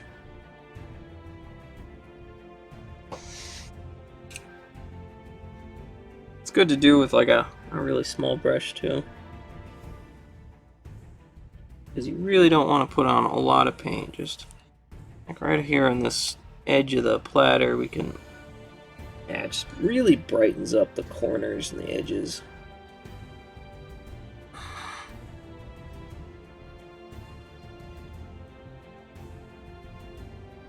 A lot better than you know, just painting the entire thing flat silver or something. Because now there's depth. And it looks like light is kind of reflecting off of part of it. And I mean, you can go real crazy with lighting and shadowing and, you know, all kinds of stuff. Techniques that are really beyond what I'm trying to do here, but even do some edge highlighting on the chainmail here. Do a little bit on the teapot, particularly on the spout part there, and the top of that. That looks pretty good, I think.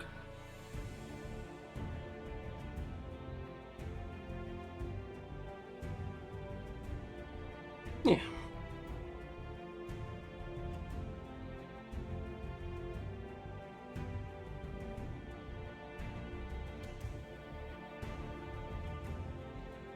Alright, well, that's pretty good. You could also add more texturing to the beard if you wanted to vary the color up even more. Usually I just do the base coat, a wash, and then a dry brush highlight. It's usually good enough, I think. Okay, so then I'm gonna finish up this base here. Get the black here. I want a nice, smooth, solid black on the sides of the base.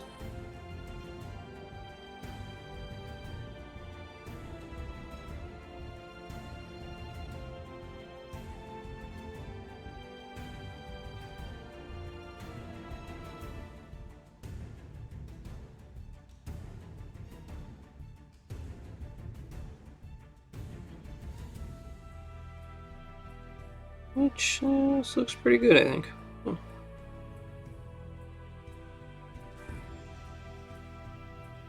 And I can do a little bit of the goblin green on top, just to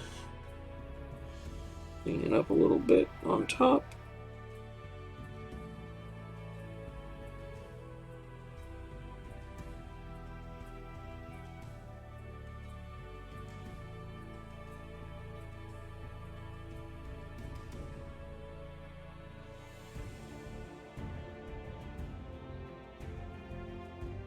Okay, well now, really I just need this to dry.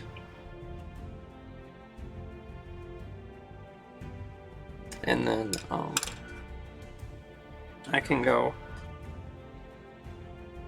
actually do the basing part, which I'll have to do in the bathroom there. But it's pretty simple. You just take, usually what I do is I get like something to squirt the Elmer's glue on, take a toothpick, and then just get the glue all over the base. And then I just take the figure, dip them in the grass or the flock or gravel or whatever kind of base you're trying to do. And yeah, that's about it.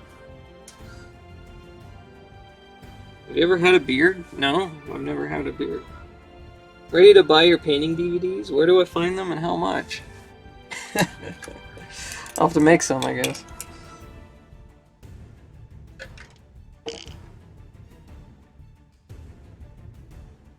Like Bob Ross crazy?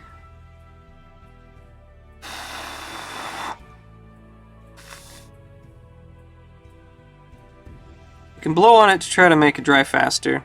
Sometimes it helps.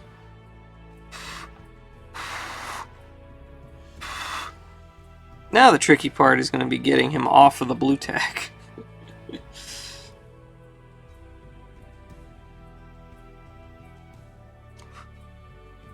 Try not to grab him by the miniature himself, typically. But yeah, that blue tack's going to stick in there. It's okay, we can get it out. And if not, then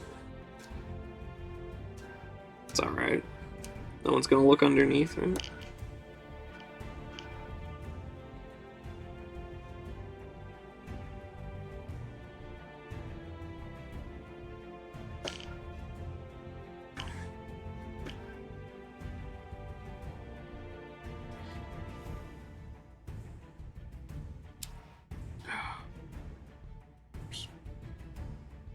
Yeah, it's sometimes when you deal with old blue tack like this, it can get really stuck in there. But usually, if you just get a big ball of it here, yep, press it in there, you can kind of pull it out.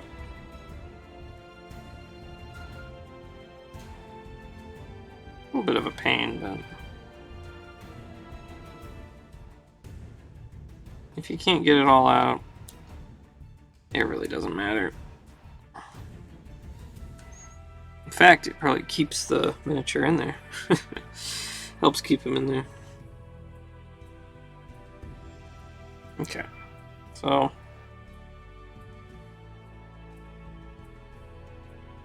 let's just do just a little bit more.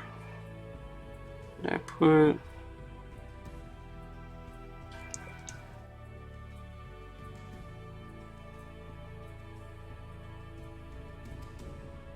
Get a little bit more black here. Because I want to blacken up the sides just a little bit. Just a little bit. Yeah. No, I just said I don't want to grab the miniature, but okay. It's actually easy to do it this way, but you gotta be careful.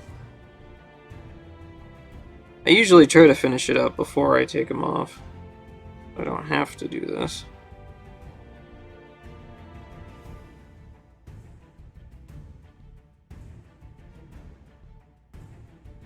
But yeah, this is definitely not the way to paint an army. Spending 3 to 4 hours on a single miniature.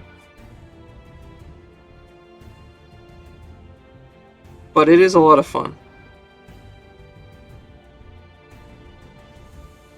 And you get to really acquaint yourself with the sculpt and really learn that miniature and all the little bits and pieces and parts of him and all the little nooks and crannies and all the equipment he's got. Every little detail. Okay, so I'm gonna let that dry now.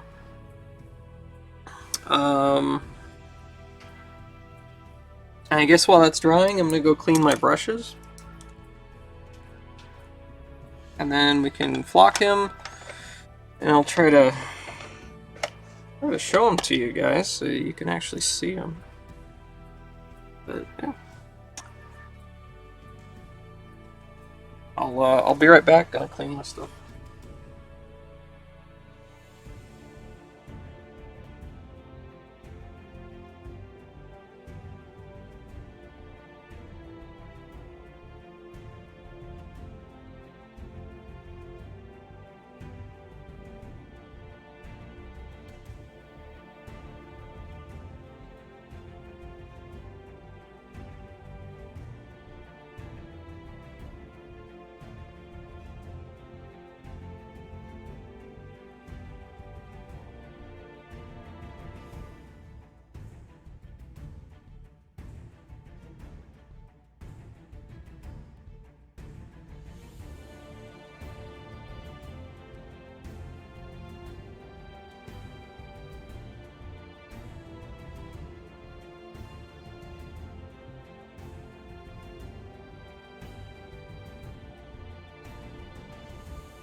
Okay, my brushes are now clean. You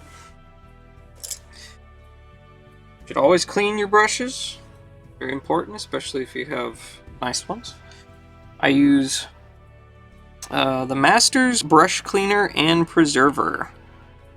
This stuff is great.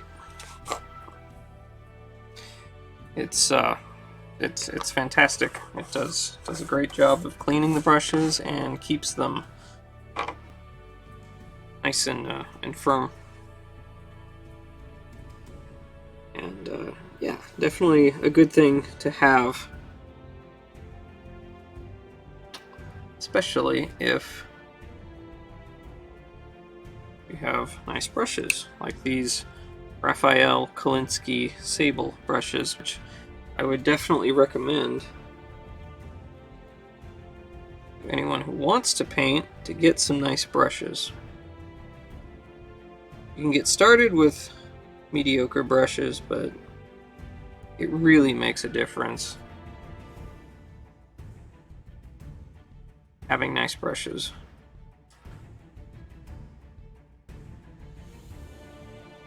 A huge difference.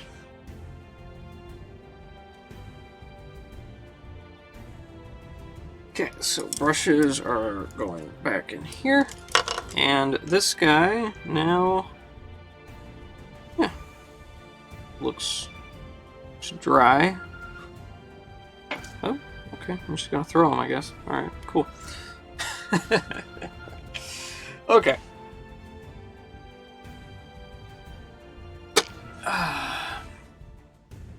Alright,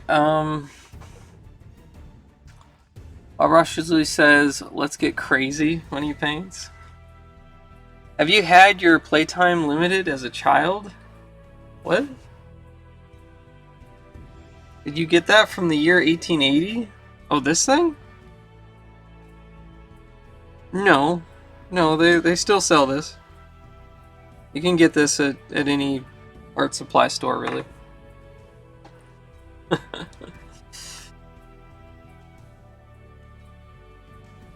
But, yeah, there he is. There you go.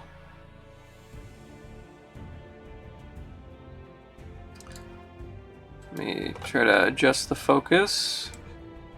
I can bring him in closer.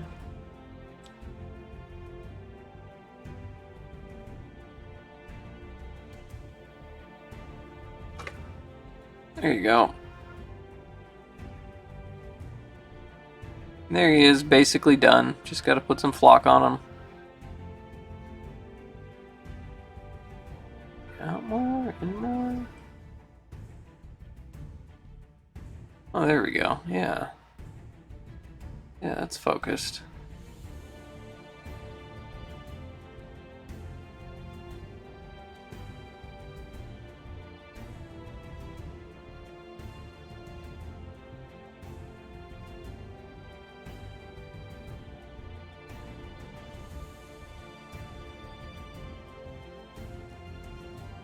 Anyway, that's what we spent 4 hours doing.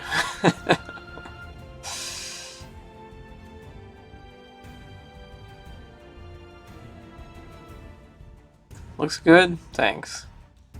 I had like 1 hour limit to play on PC when I was 12. Oh no. No one ever like restricted me that way. I don't know, kind of played most all I wanted, I guess. Time for bed? Nice watching? Alright, thanks for hanging out and watching. Hope you sleep well. Yeah, I'm just gonna go flock this guy real quick. I'll bring him back. You guys can take a look at him, and then that'll be it. That'll be it for the stream. How's my sorcerer doing? He's doing okay. Is he wiggly? Oh, I think he's alright. Alright, maybe next time I'll do this dwarf wizard dude. I don't know. We'll see. But yeah, let's go ahead. I'm gonna go flock the base, so be right back.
Alrighty, he is based. He is flocked. But for anyone who's still here, you can see the completed model. All finished. Oh, jeez. Let's increase the focus up to here, maybe, if I can. Sorry, I'm gonna mess with the focus. Rusty Dwarf. There we go. Oh, no. There we go. There we go. Alright, there he is. He's all done. Oh, hold him down here.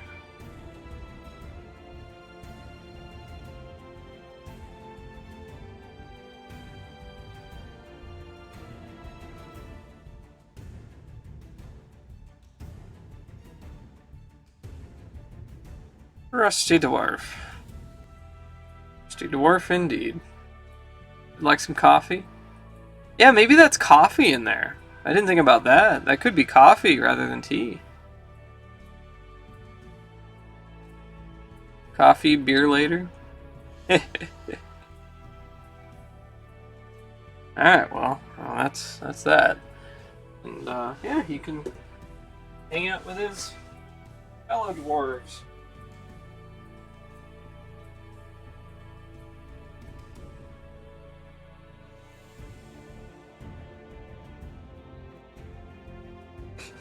You're here earlier, I showed these guys off, but these are the mother dwarves that I painted years ago.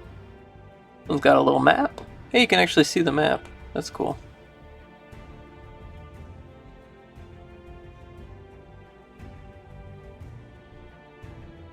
Dwarf adventurers.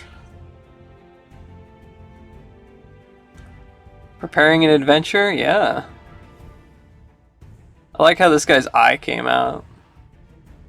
He's just like really wide-eyed, just ready to swing a hammer down on someone.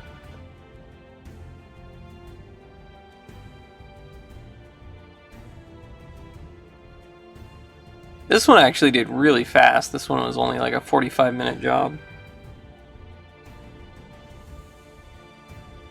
So we got Stiltman here too. Dwarfs used to split woods with massive hammer. Yeah. It's a dwarf with inferiority complex.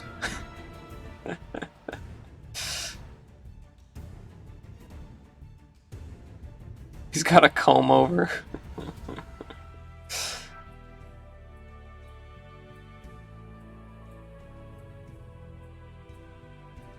Yeah. And now here's the newest member of the party. He brings the beverages.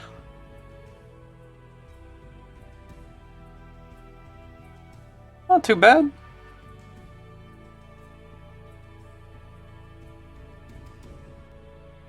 Alright, well. Whew.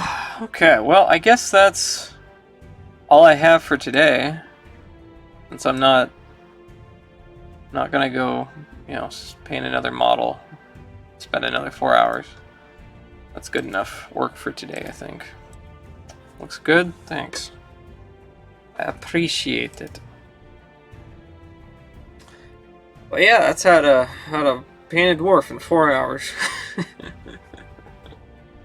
Hope you guys had fun. Yeah, I definitely had fun with that. I'm glad this guy's done now. He looks a lot better than he did when we started, huh? A lot better. Alright, well, I'm gonna go find someone to raid, I guess. Yeah, that's what you do. And yeah, that'll be that. Thank you all for watching. This was kind of a weird stream. Different than usual. Never done this before.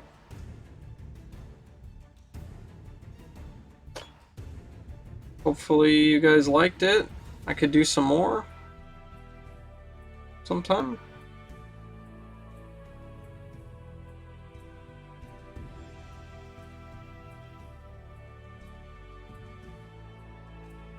Who can we raid? I guess Walter's on. Cube Dude's on. I raid Cube Dude a lot though. I guess we could go raid Walter. Let's do that. I didn't see WoW stream yesterday. Yeah, I wanted to, but I just got super busy with a bunch of stuff, and I couldn't manage it, unfortunately. Let's see. When might I be able to do that again? I'm not sure. I'm not sure when a good day for the WoW stream is gonna be.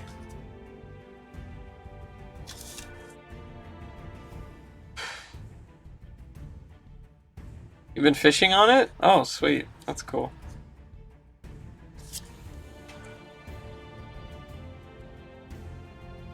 Well, I will be back tomorrow for my regular streams. With, I guess more rock and roll racing. Ugh. I'm sick of that game. And then, yeah, I don't know. Tuesday or Wednesday, I might be able to fit in a WoW stream, possibly. I can't promise it, but maybe. Maybe. It's the best I can say right now. Maybe. Tuesday or Wednesday. Alright, well, have a good night, everybody. Thank you very much for watching. I hope you guys enjoyed. And yeah, I'll see you guys tomorrow. Goodbye.